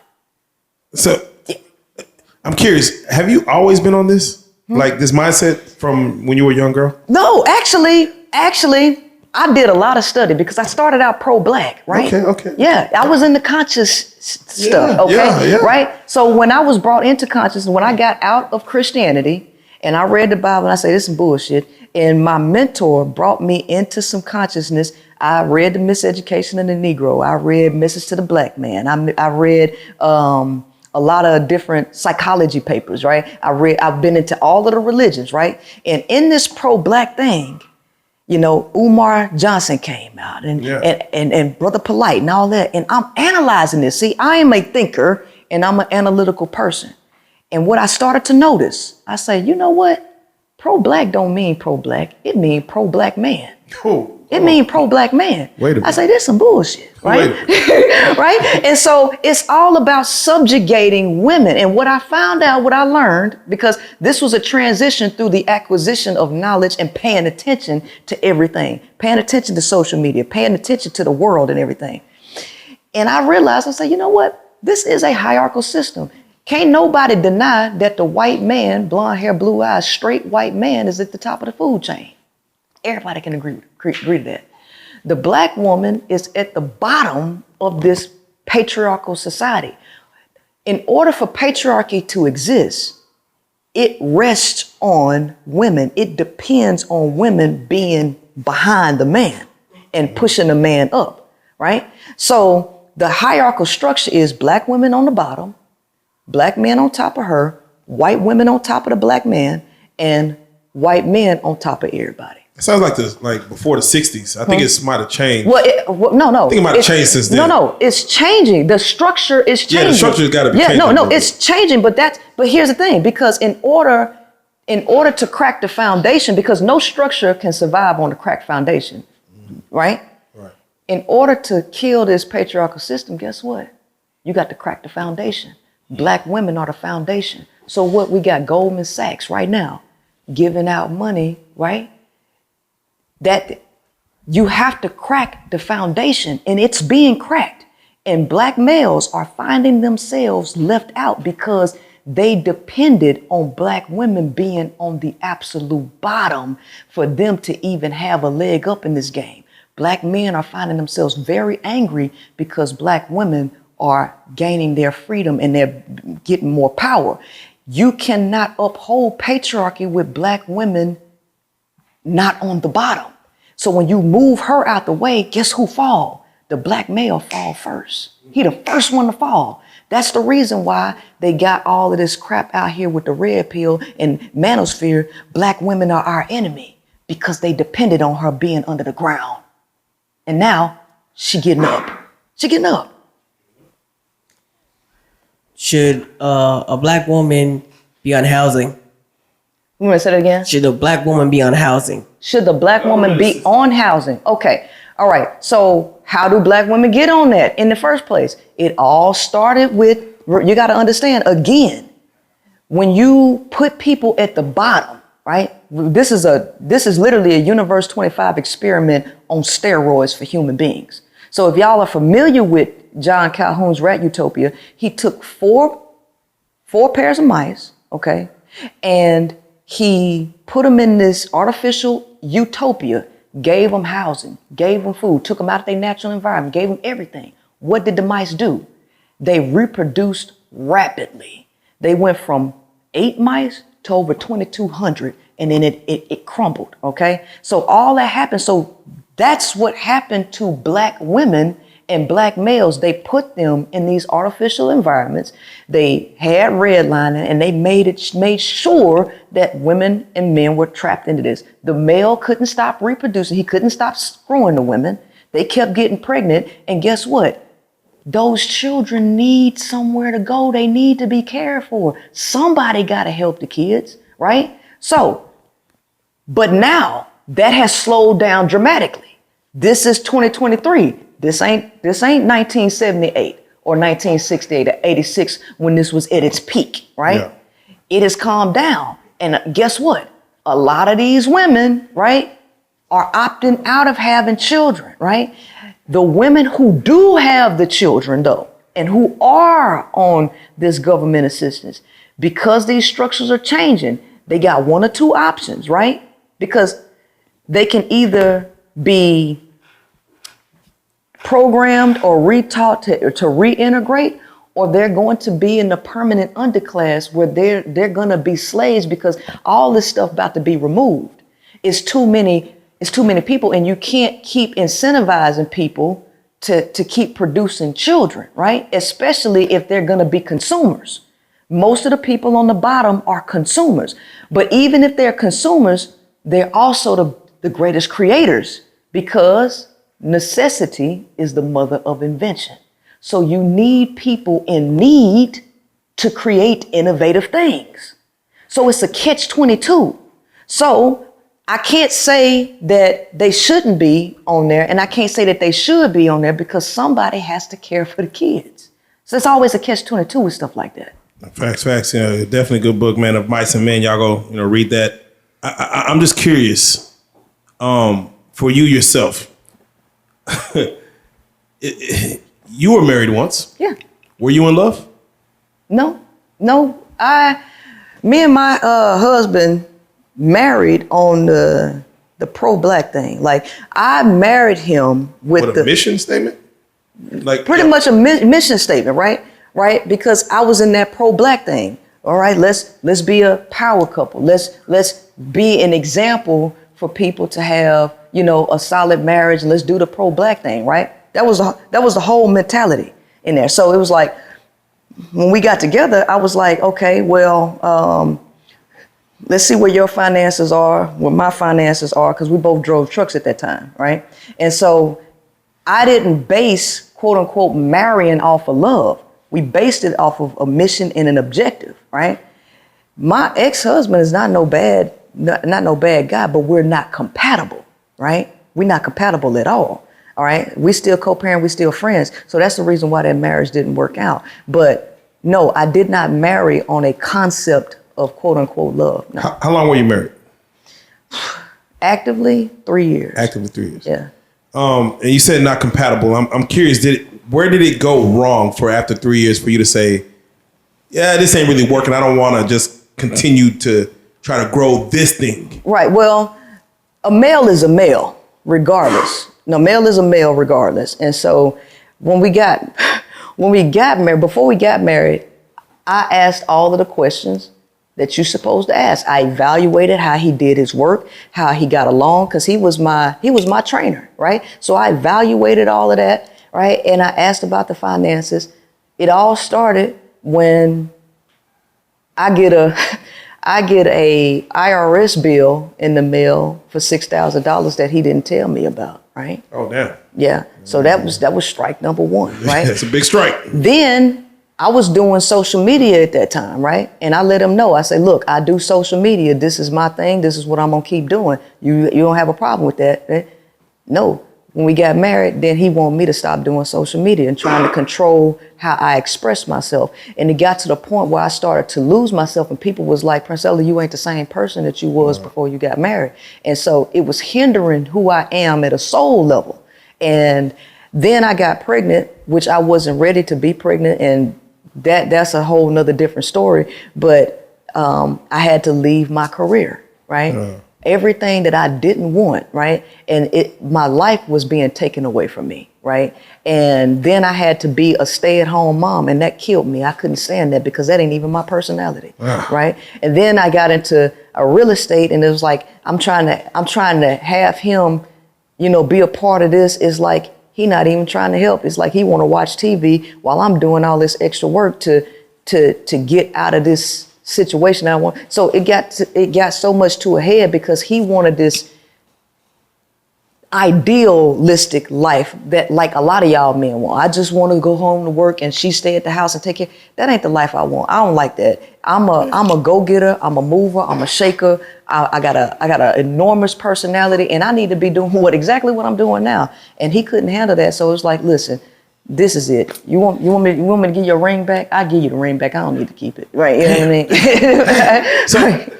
So you end up not even fucking with the male race no more. Like you're like I'm not even dealing with men no more. Right. No. And R. Kelly made a famous song, or I don't know how famous it was, but he made a song was one man can make a woman hate all men. Well, do you feel that did a man cause you to just go full anti-man? No, like coming to the realization and accepting y'all for who y'all are is anti who I am, because what drives relationships with me is emotional, mental, and spiritual connection. The male cannot connect with a woman on that level. He can't. It's always about controlling, dominating, and conquering her. It's never peace. It's never none of that. And since I have understood the nature of a male, I just came to the conclusion, like the type of relationship that I want, I realize it ain't never coming from a male. It ain't never coming from a male. So a man who, let's say he can't have kids. He can't produce. Let's say he can't even get it up. Do you feel like that man's incapable of? Like if he's not driven by sex or nothing, he's like, I'm not even worried. I don't care about sex, but I love you. Well, he got other issues, and yes, he do. That's the truth. Because here's the thing. I got my book, 41 Shades of Men. That's actually a type of man in my book, because here's the thing that really drives a male and makes him him is his high levels of testosterone and his ability to produce kids. That's where his virility comes from. When he loses that virility, it's almost like he loses life and he becomes docile, and he don't have no real drive, no real vision anymore. And sometimes these dudes are apathetic. You know what I mean? They so no, it's never a win-win with a man, because it's always a problem, right? It's never from y'all's core that y'all just want to live in harmony with a woman. Y'all brain don't even function like that. It just don't, I'm curious. Have you ever had the urge or want to, I don't want to say be a man, but feel what a man feels? No. Sexually? Hell no. You never wanted to see what it feels like? No. You were never curious to see what it feels like to stick a penis in a vagina and that sensation. You never wondered about it. No. Do you despise it or something? Like No, y'all, no. Why would I enjoy being? It must be something that drives us for you. Like, what is it about that just makes us cause wars and kill and just territorial? And you never just was curious about what feeling does it give you to have that? No, I don't. I'm more curious about y'all's brain wiring as opposed to a feeling. I'm more concerned about what's going on here, right? And so I don't need to understand how I feel. I don't need to I know y'all's brains so well that I really understand that men really do live in hell. The average male is too dumb to be able to convey to women why a man's life is harder than a woman's. It's not because the quote unquote external world is so hard. It's literally how his brain is wired that makes him so empty on the inside and makes things so hard. It's so hard for men to control their sex urges. It's so hard. Especially if we're rejected. Yeah. If we're rejected 40, 50 times, 99% of the time, that's probably hard. It's very hard, but here's the thing. The male has to be taught and trained how to even accept rejection, because validation, men depend heavily on validation from women, because that's his only sense of importance or feel good. So the Matrix has created other artificial ways for a male to feel valuable, needed, and worthy. So being at the top of your game in sports makes a male feel valuable. This is the most critical aspect for a damn male. It's the most critical aspect. So if a male doesn't have anything else going for himself, he has no vision, no goals, no anything else, he's heavily dependent on a woman to validate his existence. If he don't get that, his anger, his loneliness, his frustration is going to boil to... I remember a dude put his hands on me because I told him I wasn't interested. He came up to me and he was like, yo, can I get your number? I looked at him, I said, no, thank you. I'm not interested. He put his hand up to me and said, fuck you then, bitch. I ain't want your ugly ass no way, right? Men get violent when you do not validate them. And so men don't understand why women give their phone numbers. Ever since then, any dude that asked me for my phone number, I gave it to him, right? Because I'm not trying to die over telling you no, right? I'm not trying to get hit because I told you no. So once I give you my phone number, it's cool. I'm just never gonna pick up. And guess what? Eventually they stop calling. That's how it go. But men don't even think about what women go through. And so I was intrigued to hear Bow Wow when he got here. And he was like, man, the fellas ruined it for me with the club scene. It's the fellas, right? Male groupies. Now, think about what women go through.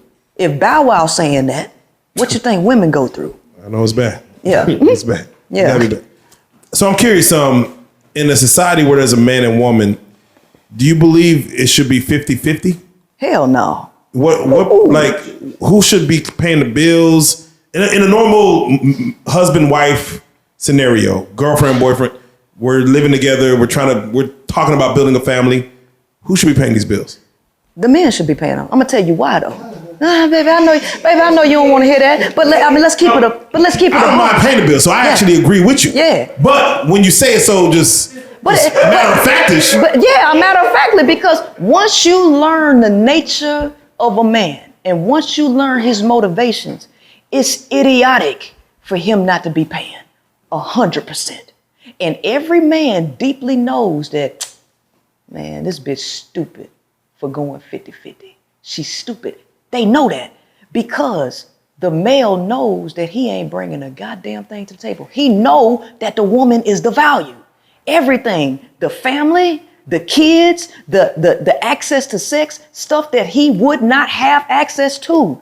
The male needs the woman for so many things. His life depends on it. Men experience inflammation, physical pain when they break up from women. When women leave men, it's a different thing for a man to break up when they break up. A man hurts physically.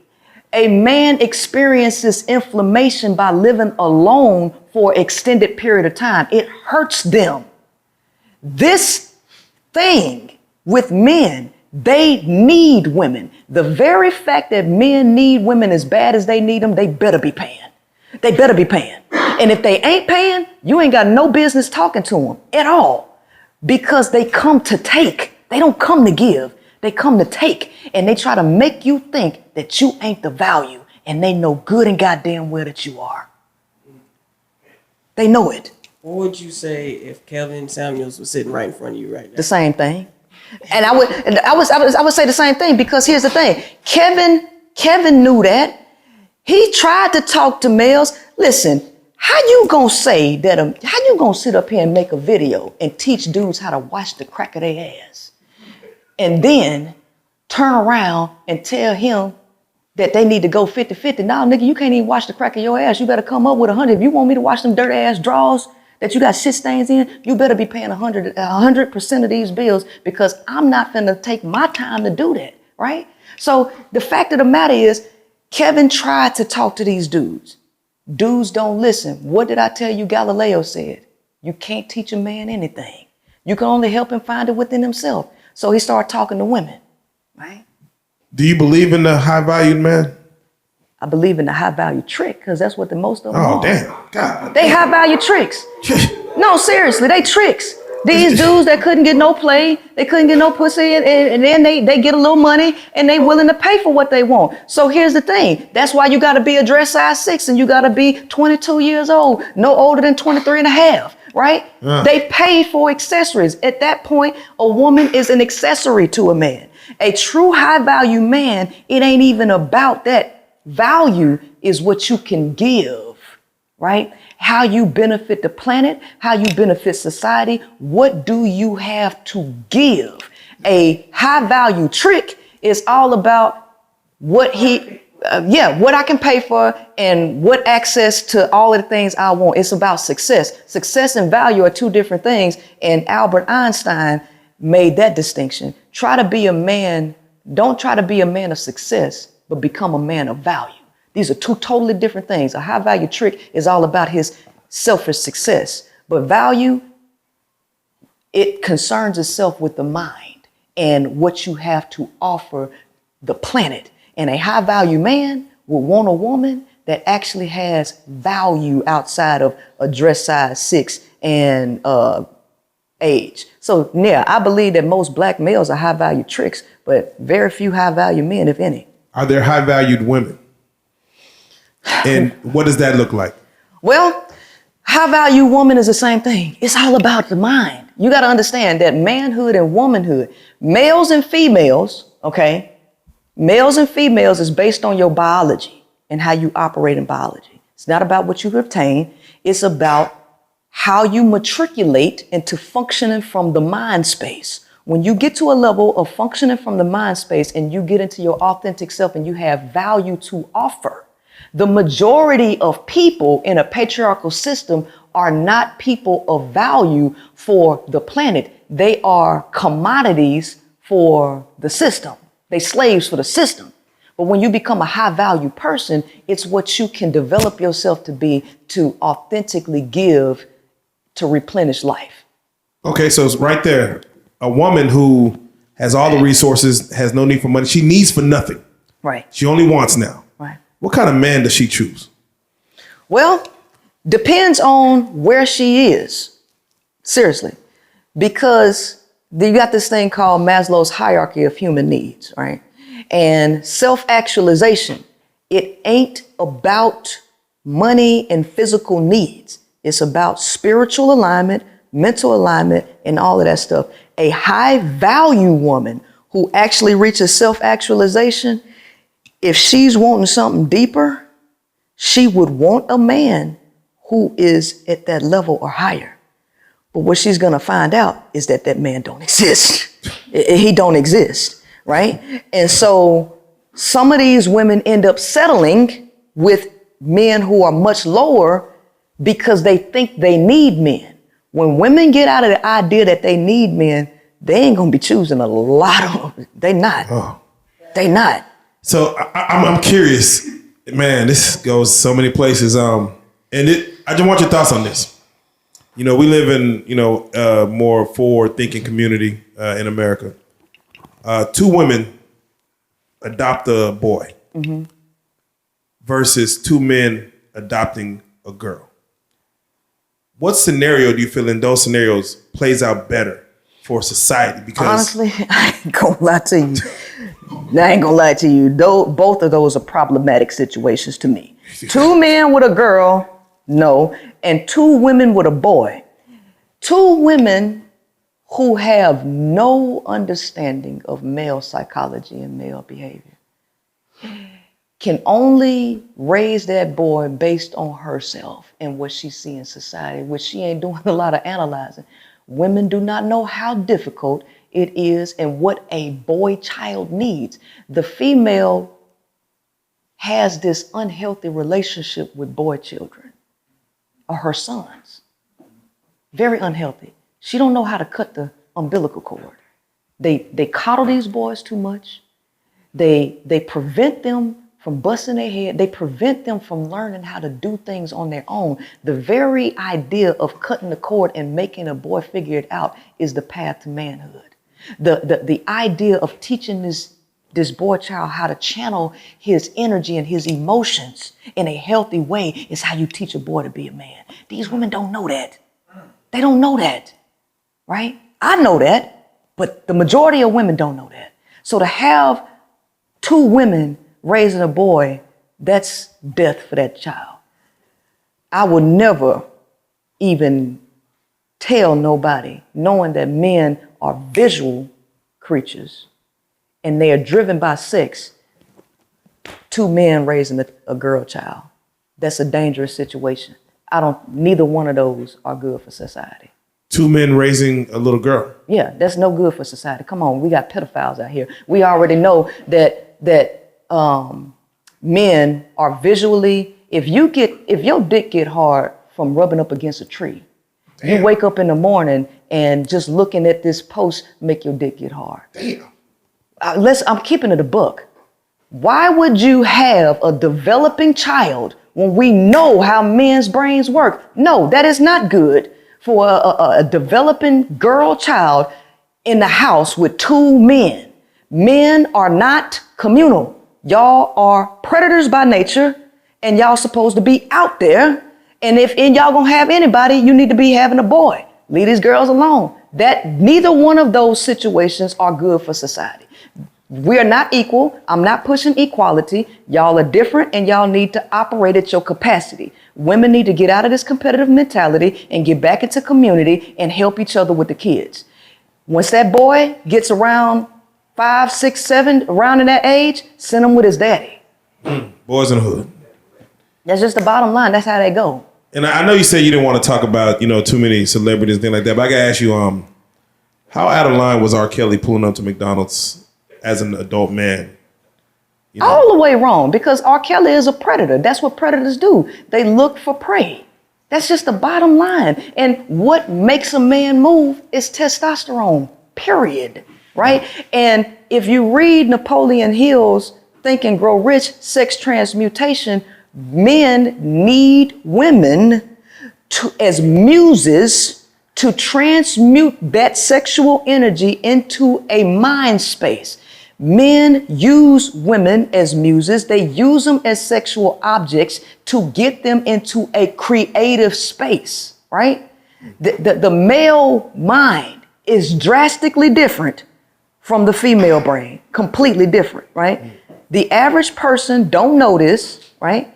And you never really hear a woman talking the way I'm talking. You rarely gonna hear a woman come from this angle. You're not. What is it about the male, since you say you know men well? Yes. What is about the male that when a woman says the words I'm late or I think I'm pregnant, that makes the man want to run away versus run to? Well, control. He could have a family. He could have a position that child, the whole scenario that he wanted to keep hidden could blow up. He thinks about the destruction of his life. It ain't really about nothing else. It's all about the destruction of his life, his obligations. And this is how, because men don't know how to channel their emotions. They don't know how to control them. A lot of these dudes unalive these women. They kill the kids too, right? Right? Because of the fear. And the fear of the unknown, the potential destruction of his life, right? The potential control, all of that goes, it's never about them. It's always about how could this destroy me, right? Yeah. Shit. So I'm curious, when it comes to sexuality, it seems to be that women are displaying more sexuality to draw men in than men doing that to draw women in. I see more cleavage in booty shorts versus gray sweatpants when I go online and look, and it seems like women are drawing men in. I mean, are y'all preying on our weakness? Well, a lot of women, again, have no idea what they're doing. You got to understand. I think they No. See, one of the greatest tools to brainwashing and controlling the nation is to make people think that their decisions and their behaviors are their choices. When you already have made the choice for them, you give them the illusion that they're making their own choices. Most people are rolling on autopilot, and they're rolling off of social programming. So you're dealing with women who listen to hip hop music like WAP. They're bombarded with all of this entertainment, right?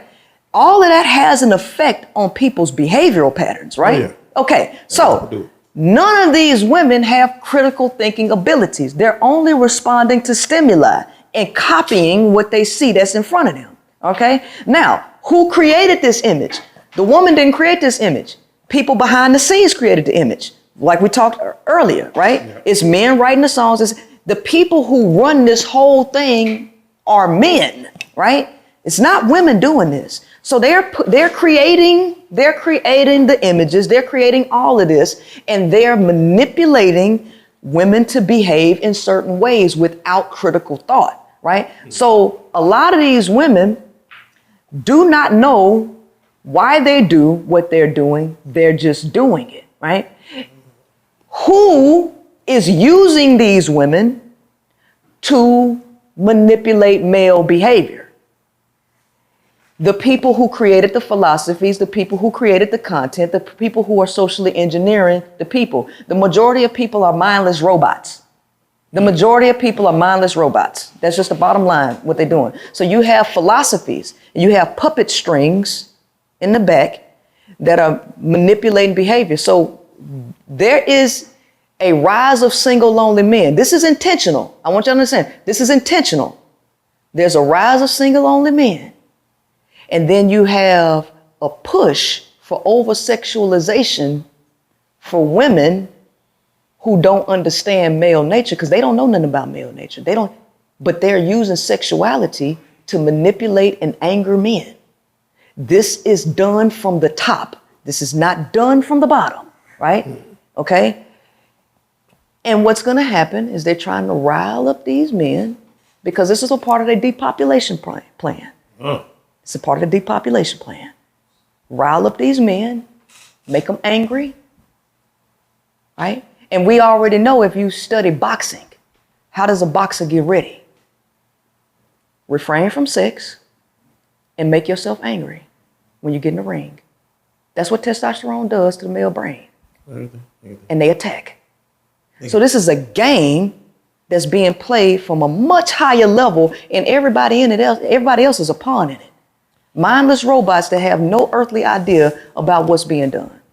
So when you look at going back to men wanting to be women, or saying, identifying as women, and women identifying as men, what are your thoughts on that as far as, based on like testosterone and science, things like that? Because men are wanting to demasculate themselves because they feel like they're women, and women are wanting to masculate themselves because they feel like, really, I like women. I'm more of on a boy side of things. Right. Now I want everybody to understand that this is not really the fault of the people that's doing this. When I was a kid, right? When I was a kid, I liked to play with G.I. Joes. I liked to run. I liked to climb trees and everything. I have a vagina. What y'all thought? What do y'all think they called me when I was a kid? They say tomboy. Tomboy, right?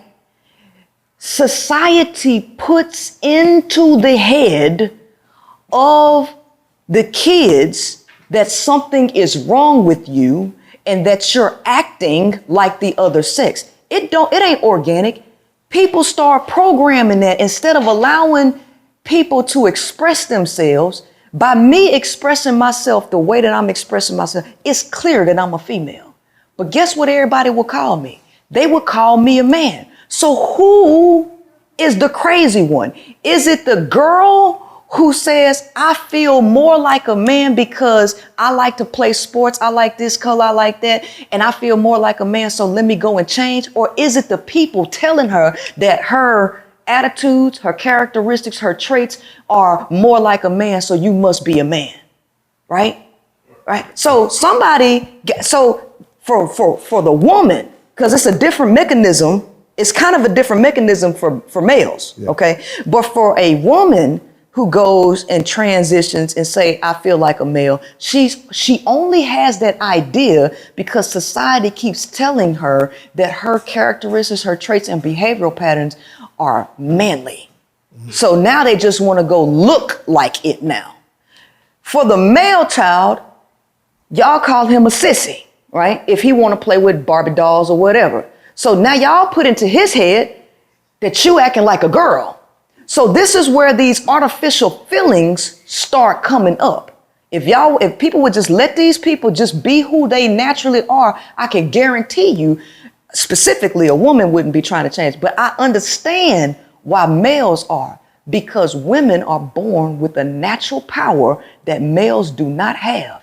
And life gets so hard for these dudes that they just want to emulate women. And some of them are using this as an opportunity to go and conquer male spaces. So it's a lot of stuff going on with the male as opposed to the female. The female is just, I feel more like a male because, my personality. It's a multitude of things going on with a guy while he wants to transition or claim that he's transitioned to being a woman or identify as a woman. We're seeing that with people who are transitioning, whether they are transitioning into a woman or transitioning to a male.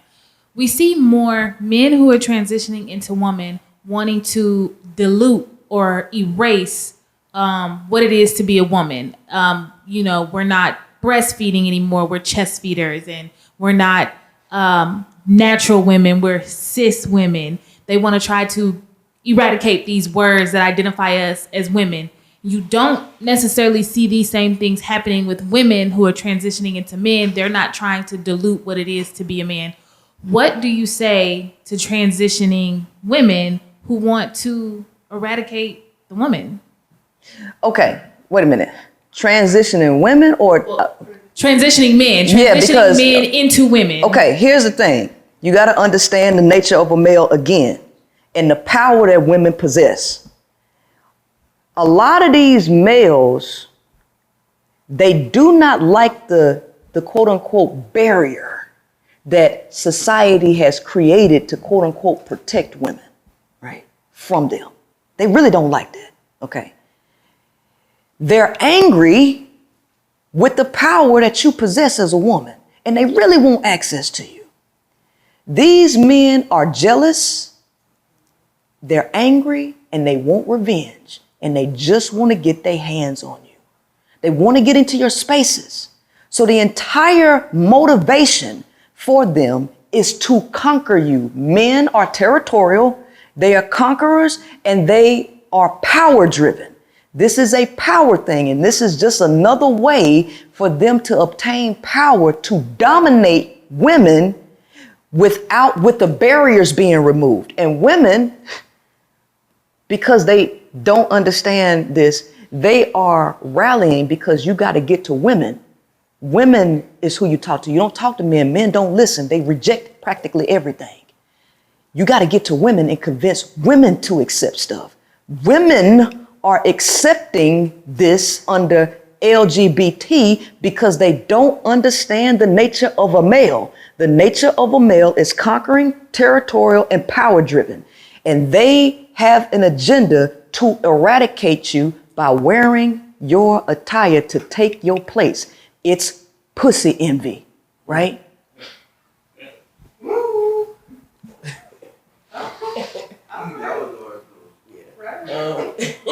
Okay. In your perfect world, what does your society look like? It would be women dominated, and it would be female dominated, and a very low number of men. It would be probably about 20% men, 80% women. I don't know if y'all know a lot about astrology, but the astrological signs for the masculine signs for fire is Aries, Sagittarius, and Leo. These are fire signs, and they're masculine signs. What happens when fire gets out of control? It spreads. It destroys everything. Okay. The male is fire. The male has to be controlled. If you do not control the male, you will set the world on fire. And that's what you see right now. The world is set on fire. So the feminine is water. Scorpio, it's water, right? You fight fire with water, right? So in my perfect world, there will be 20% men, 80% women to control. Fire has its place. You can use fire to cook food. You can use fire for a lot of different things, but you can't let that get out of control. And you allow men to exist at their capacity. You don't make men do things that they weren't designed to do. Men were not designed to raise kids. They weren't designed to do that. They're designed to do. They're designed to use their mechanical skills, right? You allow them to operate at their capacity and no more. Society putting way too much pressure on men to do things that y'all wasn't created to do. So in my perfect world, I wouldn't put all of this crap on y'all to do. I wouldn't expect you to come in and share the load with me, because the community of women would take on the majority of that responsibility. And y'all would be over things that intrigue you, like death. Y'all like to fight. You like to conquer. I would let y'all go hunt, and I would let you be over funerals. But over big stuff that deals with nurturing life, y'all wouldn't have nothing to do with that. It sounds like Atlanta. Yeah, huh? All right. Well, I'm curious. What do you say to the woman who chooses to propose to a man? She wants to get on one knee. She wants to lock him in. I gotta get him. She a nutcase. But no, if she sees it, just based on society, I want this man. I want to lock him in. I want to marry him. And she says, I'm gonna get down on one knee and propose to him. I'm gonna lock him in.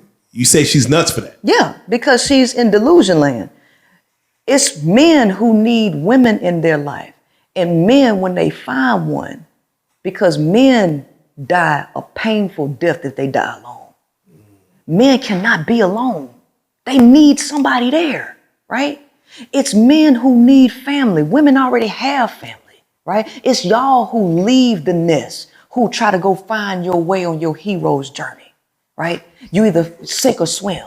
And when a man finds somebody, it's valuable for him to have that person in his life because he need that person. Please spend the rest of your life with me, right? He need that. The woman don't need that. So any woman getting on her knees to propose to a male is idiotic because you're proposing to give all of your resources away for nothing. You don't do that. That's a male's position. I'm sorry men don't like their life. I'm sorry men hate the fact they got to compete and they got to be strong. But that just is what it is. Prove to me you a damn man and do it on your damn own. Right? So I'm gonna bring it all the way home, and I want you to just kind of, give us your take on it. Yeah. And I'm gonna play devil's advocate or whatever you want to call it. So I'm gonna say, Priscilla, men are better, and women are, inferior, versus women are better and men are inferior. Mm-hmm. If I'm saying men are better, women are inferior, like we are the prize. Mm-hmm. That's just what it is. We are the prize. You, I'm assuming, will feel the other way around, that women are superior. And oh women no, are the baby, prize. it's real simple. Let's just put it to the test, right? Let's put it to the test. Cause see, we ain't traveling across seas trying to go find no pussy. We ain't passport girls, but that ain't us. Let's put it to the test. Y'all get flued out. Wait. Okay. Let's Shout out passport girls. Yeah, let's put it to the test, right? Y'all can be better. I'm cool with that. Ain't no fight on my end, baby. See, when let's let the truth reveal who's the strongest and who's the weakest. If women find out who y'all really are at the core and they know what I know and they stop dealing with you, let's see who go crazy first. Let's see who destroy the world. Now, y'all can either humble yourself.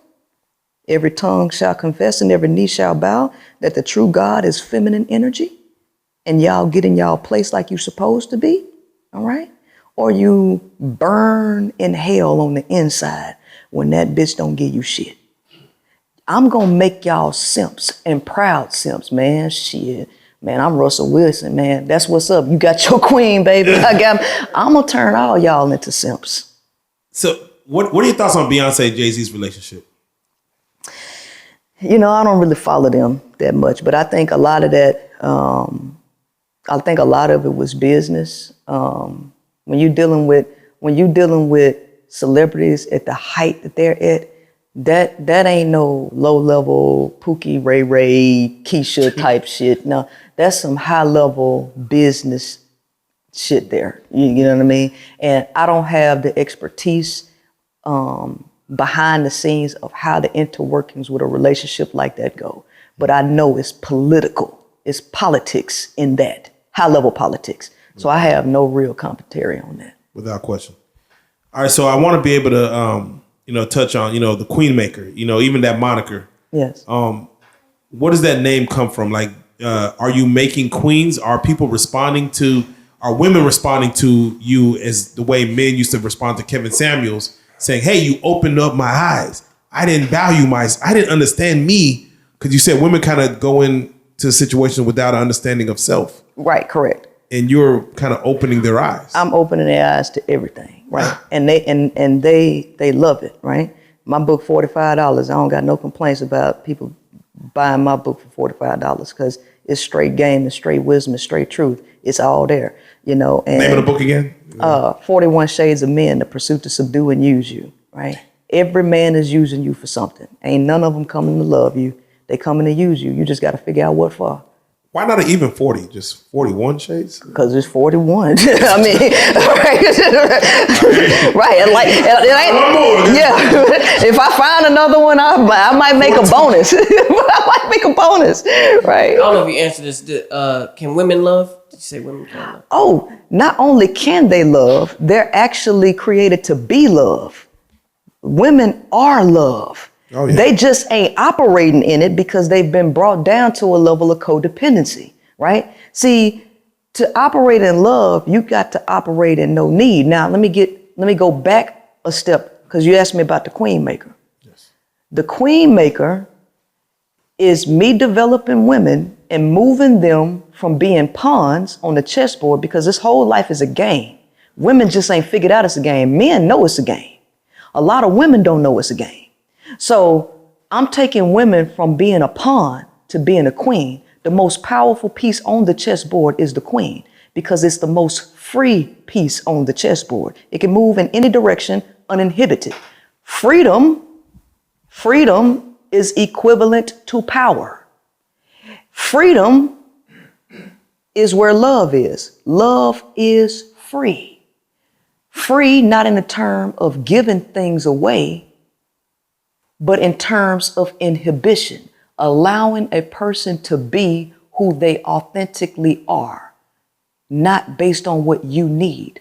But everybody is operating at a need level.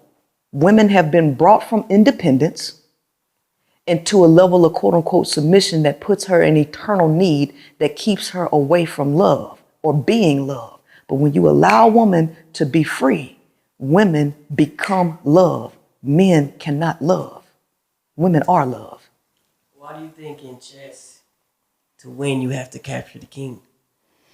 Well, it's real simple, right? Because the man is the creator of the game. Yeah. It's real simple. No, serious. Simple as that. It's simple because the Change the titles, it'd have been- the man created the game. The system of patriarchy is created by a man. All of this is a game. So when you capture one gamer, the other gamer wins, right? But the queen is the most powerful piece because she has the ability to move everywhere. So a lot of men know they can't move like a woman moves. So I need women on my side. First thing a man do, man, we got to go get some bitches, man. You know some girls that could be in my video? Hey, man, Fresh and Fit, they need them bitches on there. Yeah. They need them. Yeah. Men Be a different need women. So they can't play the game without them. So the more queens that you get, the more powerful your side be. But the only reason why the game, quote unquote, end, the game don't end, your game end, because the other king is still standing, right? The game continues to go on, just your game ain't going on. And that other bitch, she's still thriving on his side. Everybody like a winner. Don't nobody like to fuck with no loser. Why we tripping? That's what you said. The game still goes on and behind it. So I'm curious. When it comes to the act of sex, and both a man and a woman climax at the same time, who has the upper hand?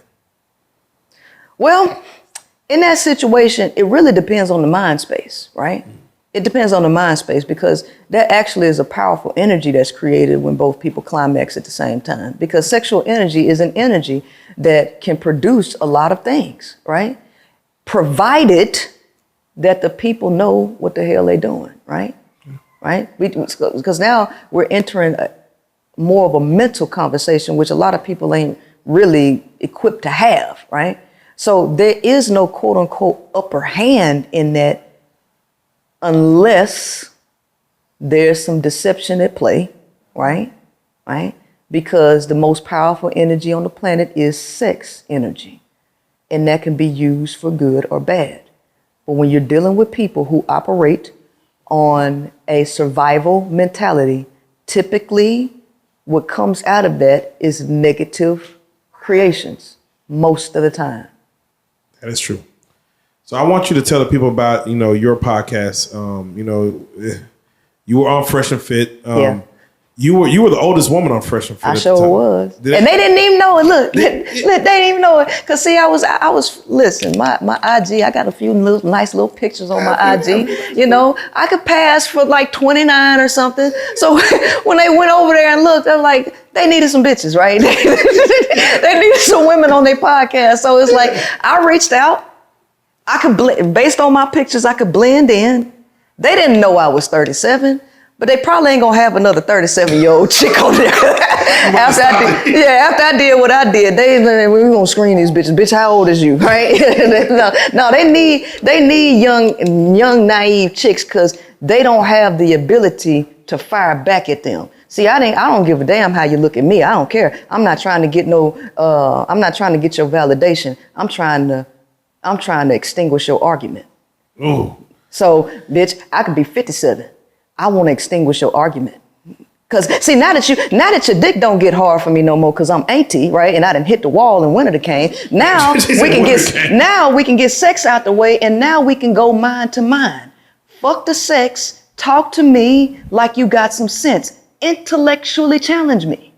But they can't do that. They ain't ready for that. I don't give a damn if your dick get hard behind me. I ain't trying to make it hard no way. Why did you go on Fresh and Fit? Exactly what I said, to extinguish his argument. Is that feels kind of like conquering? Huh? That feels conquering. Like if Well, yeah. I mean, shoes. I'm the leader. I'm the leader of a woman's movement. So here's the thing: who challenging the manosphere? The males are just out here blabbling at the mouth, and you ain't got no strong intellectual chick standing up to them, challenging them. Right? I'm a leader of a woman's movement. I'm going to challenge the big dog. I'm going to challenge, and anybody that's the big dog, I'm willing to intellectually challenge you in your talking points. So my fan base suggested that I go on Fresh and Fit. Y'all, you need to go on Fresh and Fit. I thought about it. At first I said no, but then I thought about it. I said, yeah, I'm a request. And they say I can come, and I went, and bingo, bango. Bingo, bango. Yeah. So the High Power Podcast. Your channel's called the High Power Podcast. High Power Podcast. What is your mission with that podcast? Are you trying to alienate men? Are you trying to teach men? Are you trying to just bring women on and empower them? Well, see, here's the thing: the manosphere is for men. Why I can't just talk to women, right? I'm curious. Do you feel like, because I know that our demographic is 85% men. Used to be like 97%, but we had a couple of women that went viral. Now it's 85% men, 15% women. So we know we're talking to men mostly on this platform. Do you know you're talking to men? Are you talking to men when you go on your platform? Hell no, I ain't talking to men. Galileo said you cannot teach a man anything. You can only help him find what it is. Why am I going to waste my breath talking to people who ain't going to get it? Can we not be taught? Can we not fall in line? Hell no, because y'all ego in the way. God damn. No man wants to hear. No man wants to hear that he ain't desirable. No man wants to hear that he lazy. No man wants to hear that, right? All that's gonna put him on the defense, right? Because they already ain't getting no pussy. All of the chicks that they want don't want them, right? Let's just keep it a book. They don't want to hear me say that you need to be responsible, because the average man wants to be a perpetual victim. No, she did this to me. She did that to me. And so they can't, I'm too strong for them. Your dick's supposed to get soft when you around me. It's supposed to, right? I wanted to, because goddamn, I'm not giving you no pussy. So now we even, because they subpar. I mean, that's just the bottom line. And no man wants to hear that. No man who's putting on the good guy image wants to hear that he's a predator by nature, because they need to put on the good guy image. They know they predators, but damn, they don't want women to know that. Bitch, shut up. So a man who's, let's say, well endowed, do you feel like he wants to be heard that he's just a toy, he's just a boy toy? I'm just using you for what you No. Let me tell you something. A male will act like and pretend that he wants to be used as a boy toy. Men need they need to feel like a woman values them outside of that. They really want to feel it. Even if it's not real, even if he is a boy toy. Lie to me. Yeah, he want to be lied to. He don't want to think that he's a piece of meat. This bitch just used me for sex and kicked me out of her house. The male, it ain't just about sex, because that's a biological need. Sex is like water and air for males. It is. After that, He wants to feel like he's valued by some woman. And if she don't, and he a boy toy pass around for every woman that he come across, I promise you it's going to be problems. No, sex is just the energy that men move on, but they do want to be valued by somebody.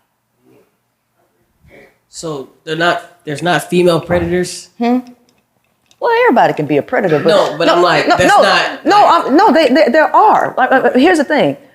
When you create a society like this and you put every person in survival of the fittest mode, you create predators. You even create predators. Men are naturally predatory, right? They exist by nature in survival of the fittest. That's not the nature of a woman, but when you put people in an environment that makes them competitive for resources and their basic necessities, you create predators, right? But testosterone, the chemical testosterone, makes men predatory. Estrogen don't make women predatory. The environment and the system and the circumstances can create a woman to be predatory. However, I got a big however there. Men pursue women. So if this bitch asks you to pay her bills, that's not predatory. That's business. That's business. Okay? Yeah. I need y'all to understand the difference because people. I'm gonna play devil's advocate. Go ahead, baby. All right, so you look nice. I'm sure you look nice all your 37 years. I'm sure you are somebody men sought after. There are women out there who do not look as put together as you. And they may want the affection of a man outside of what you're talking about. They may want a man to like me, but a man is looking at you versus looking at them. So now they're getting jealous hearted. They're looking at you like, I got to bring her down a notch because the man that has you is the man that person wants. And they may not be put together as such. There's levels. But see, again, like I say, all of this was created by patriarchy and capitalism, putting women, breaking up women from their nature and making them compete against each other. I mean, if you turn to chapter 28 in Pimpology by Pimp and Ken, chapter 28, go to the ism. It's specifically saying there, you don't want women to be friends. You want them to dislike each other. The male is the reason that women compete against each other when they don't have to. If you like me, I don't mind sharing your penis and your tongue with the other chick. You can lick everybody because I'm going to hold you out. Because the natural pimp, the original pimp, was the woman. You don't own men. You pass men around. That's what y'all want anyway, right? So, right? Shit. So ain't no reason. She just don't know. That's the thing. She don't know that. But when you put women back in that mentality, baby, ain't nothing to fight. We can share, baby. We can share. So what do you feel about the man who sleeps with 100 women where he's revered, like they look up to him, men and women, like, he must be, he's there. And the woman who sleeps with 100 men is looked at like as a hoe. Well, there's some logic behind that, okay? All right. There's a difference because women are the value. Nobody is bitching about a person that got 15 bank accounts with $100,000 in each one of them, right? Ain't nobody tripping about that. Ain't nobody tripping about a person with 15 necklaces, diamonds, right? Ain't nobody tripping about that. 5 cars, right? People name their cars after women. Ships are named after women. All of those things that I just named are feminine. They're feminine. The feminine is the value. So a woman, a man that got, let's say 5 different women, each one of those women have something valuable and they pour life into that man. The more things of value, right? Women are the fucking value. You surround a woman with a bunch of men, the male is not the value. They suck you dry. So every man that touch you, they take from you. They take and they don't put. So if you fucking 100 men, you got 100 men that took life out of you. What are you worth after all the men that took from you? Not a goddamn thing. I actually understand Yeah, specifically what you're saying there. yeah. All right, so for those that, again, I want to lead them back to the podcast, tell them how to, as far as what your podcast is preaching. You got some big things coming up, going forward with the podcast. Yes. What is your overall goal of like your speech and your delivery? Like, what do you, again, like we were talking, what would you like to see in society? Well, okay. The planet is on fire right now. Yes, it is. Y'all know what's happening with these CBDCs and, AI and moving all of these jobs and stuff. The fact of the matter is you have to be of some value now. And women are needed to sustain the life of the planet. The planet is in trouble. You got polar bears dying out there because they didn't push this willow project. So this is bigger. Women are needed to add the value to sustain and extend the life of humanity and plant life, animal life, just life in general. So my objective is to get women to stop pouring all their energy into black holes, which is males who come to take and not replenish. Decenter males, find your life purpose and add value to this planet. Men got to figure it out on their own. And if they don't, that's on them.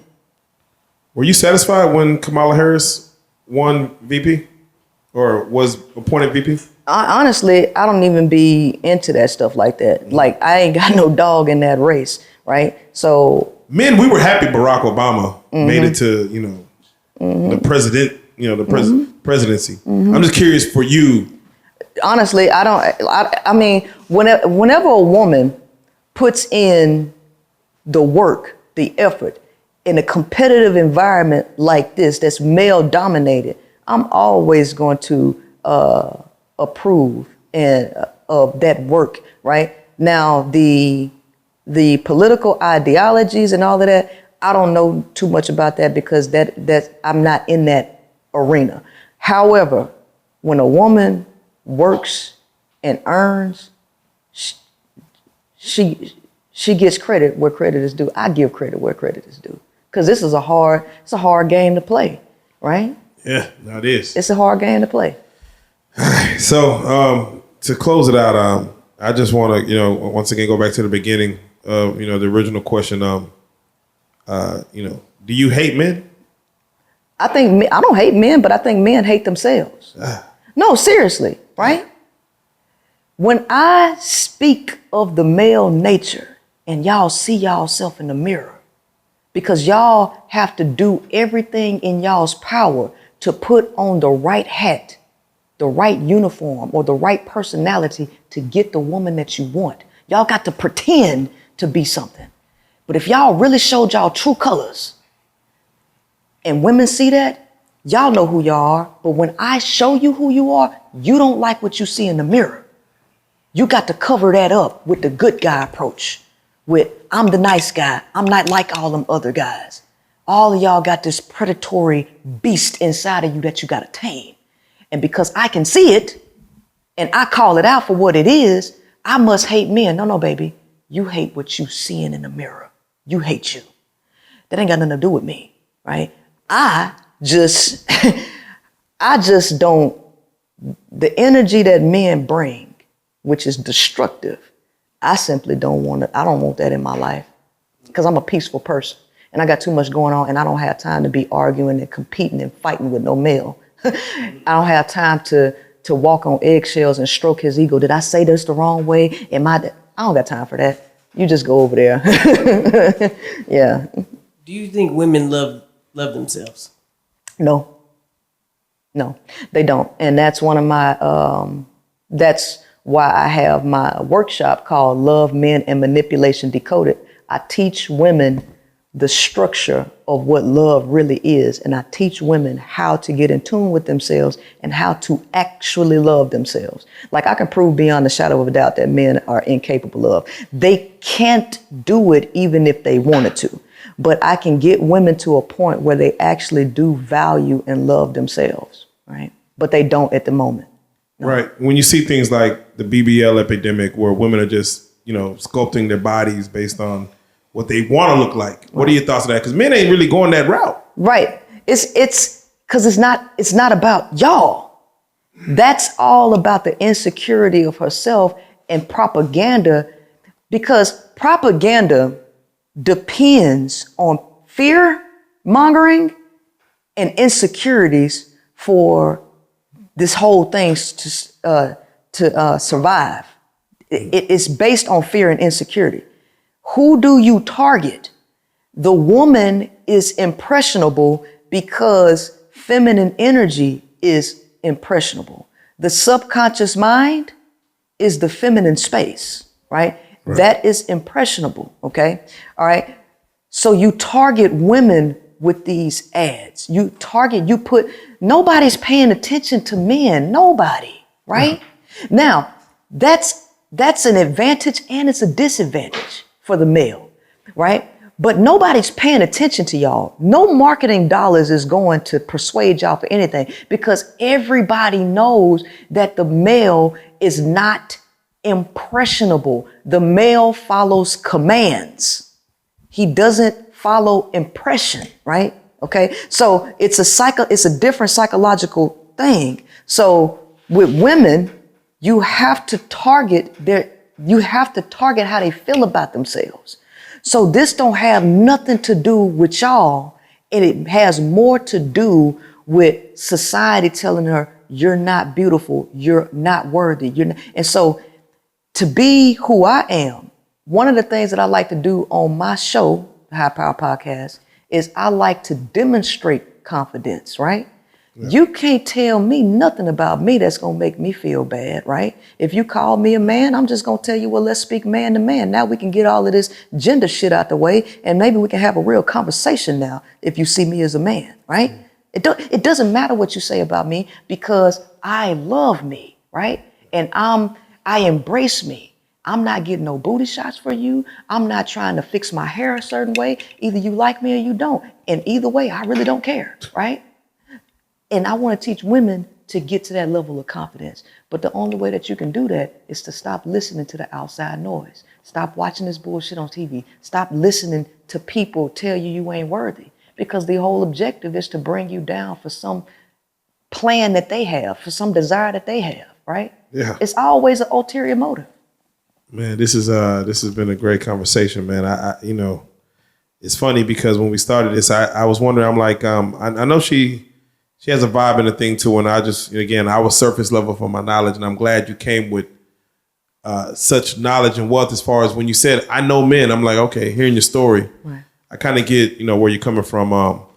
I know it's going to get dissected.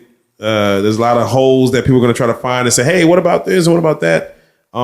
That's what a part 2 is for. Yeah. We got to bring you back because again, it's so much to unpack, but I definitely want to get the surface levels of who Princella is. You know what I'm saying? I watched the Fresh and Fit. They called you Auntie. So, I mean, you come with knowledge, you come with game. Mm-hmm. For those that do want to, go all the way through there, read your book, follow you on YouTube or whatever, social media platforms you're on. How can they get at you? How can they, where do they need to go? Where you send them? They can follow me on YouTube. If you can just type in the Queen Maker, that's my handle. The High Power Podcast, you can look it up by that too. You can follow me on IG, I am Princella _, and you can get my book, 41 Shades of Men, at PrincellaTheQueenMaker.com. That book is hot, on fire, and a lot of people buying it. And if women get that book and they start working that book, I'm telling you, game is over. Oh. Yeah, game is over. Because ain't nobody challenged Pimp by Iceberg Slim or Pimpology.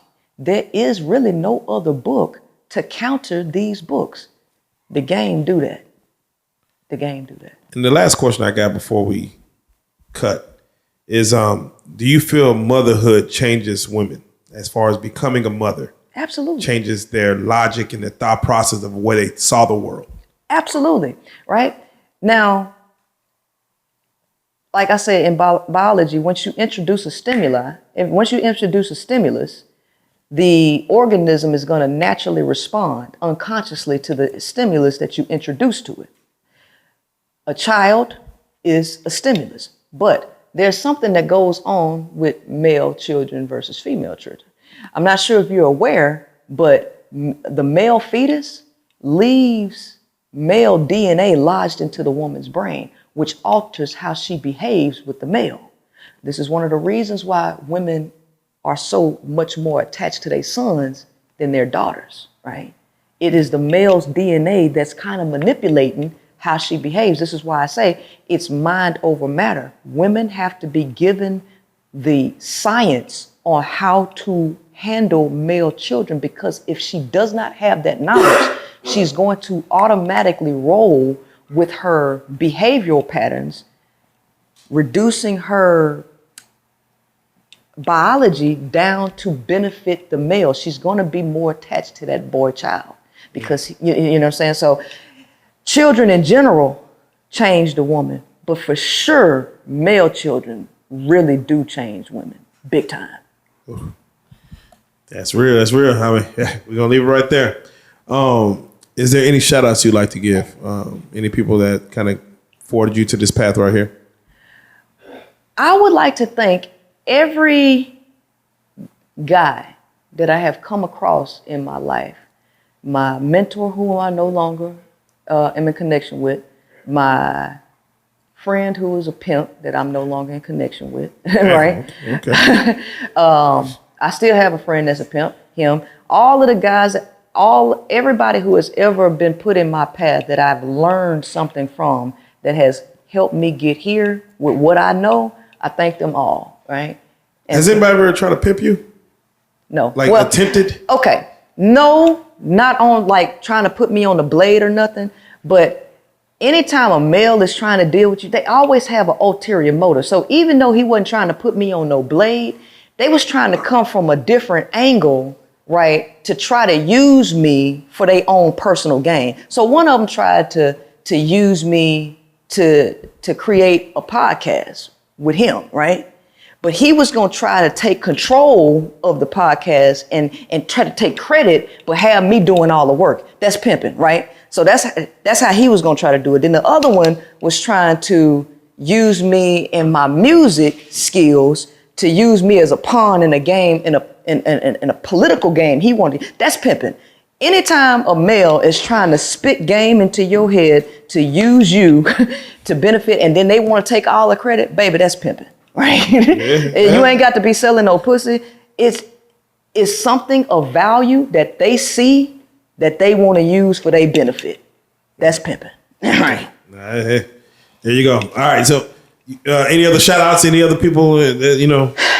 Yeah. Because you see Monica. Yeah. Monica. Yeah. I want to shout out to Monica. Definitely. I want to shout out to everybody who reached out to me on my platform, who might have saw me and wanted to add value and help me go to the next level. I shout out all of them, you know what I mean? Everybody who's touched this has something of value to do to it. So, you know, y'all kind of caught me off guard because my path is not one that I just created. It really comes from a whole bunch of other people. And everybody that even got me here, like Monica, I didn't even know who she was. She just started following me and reached out to me.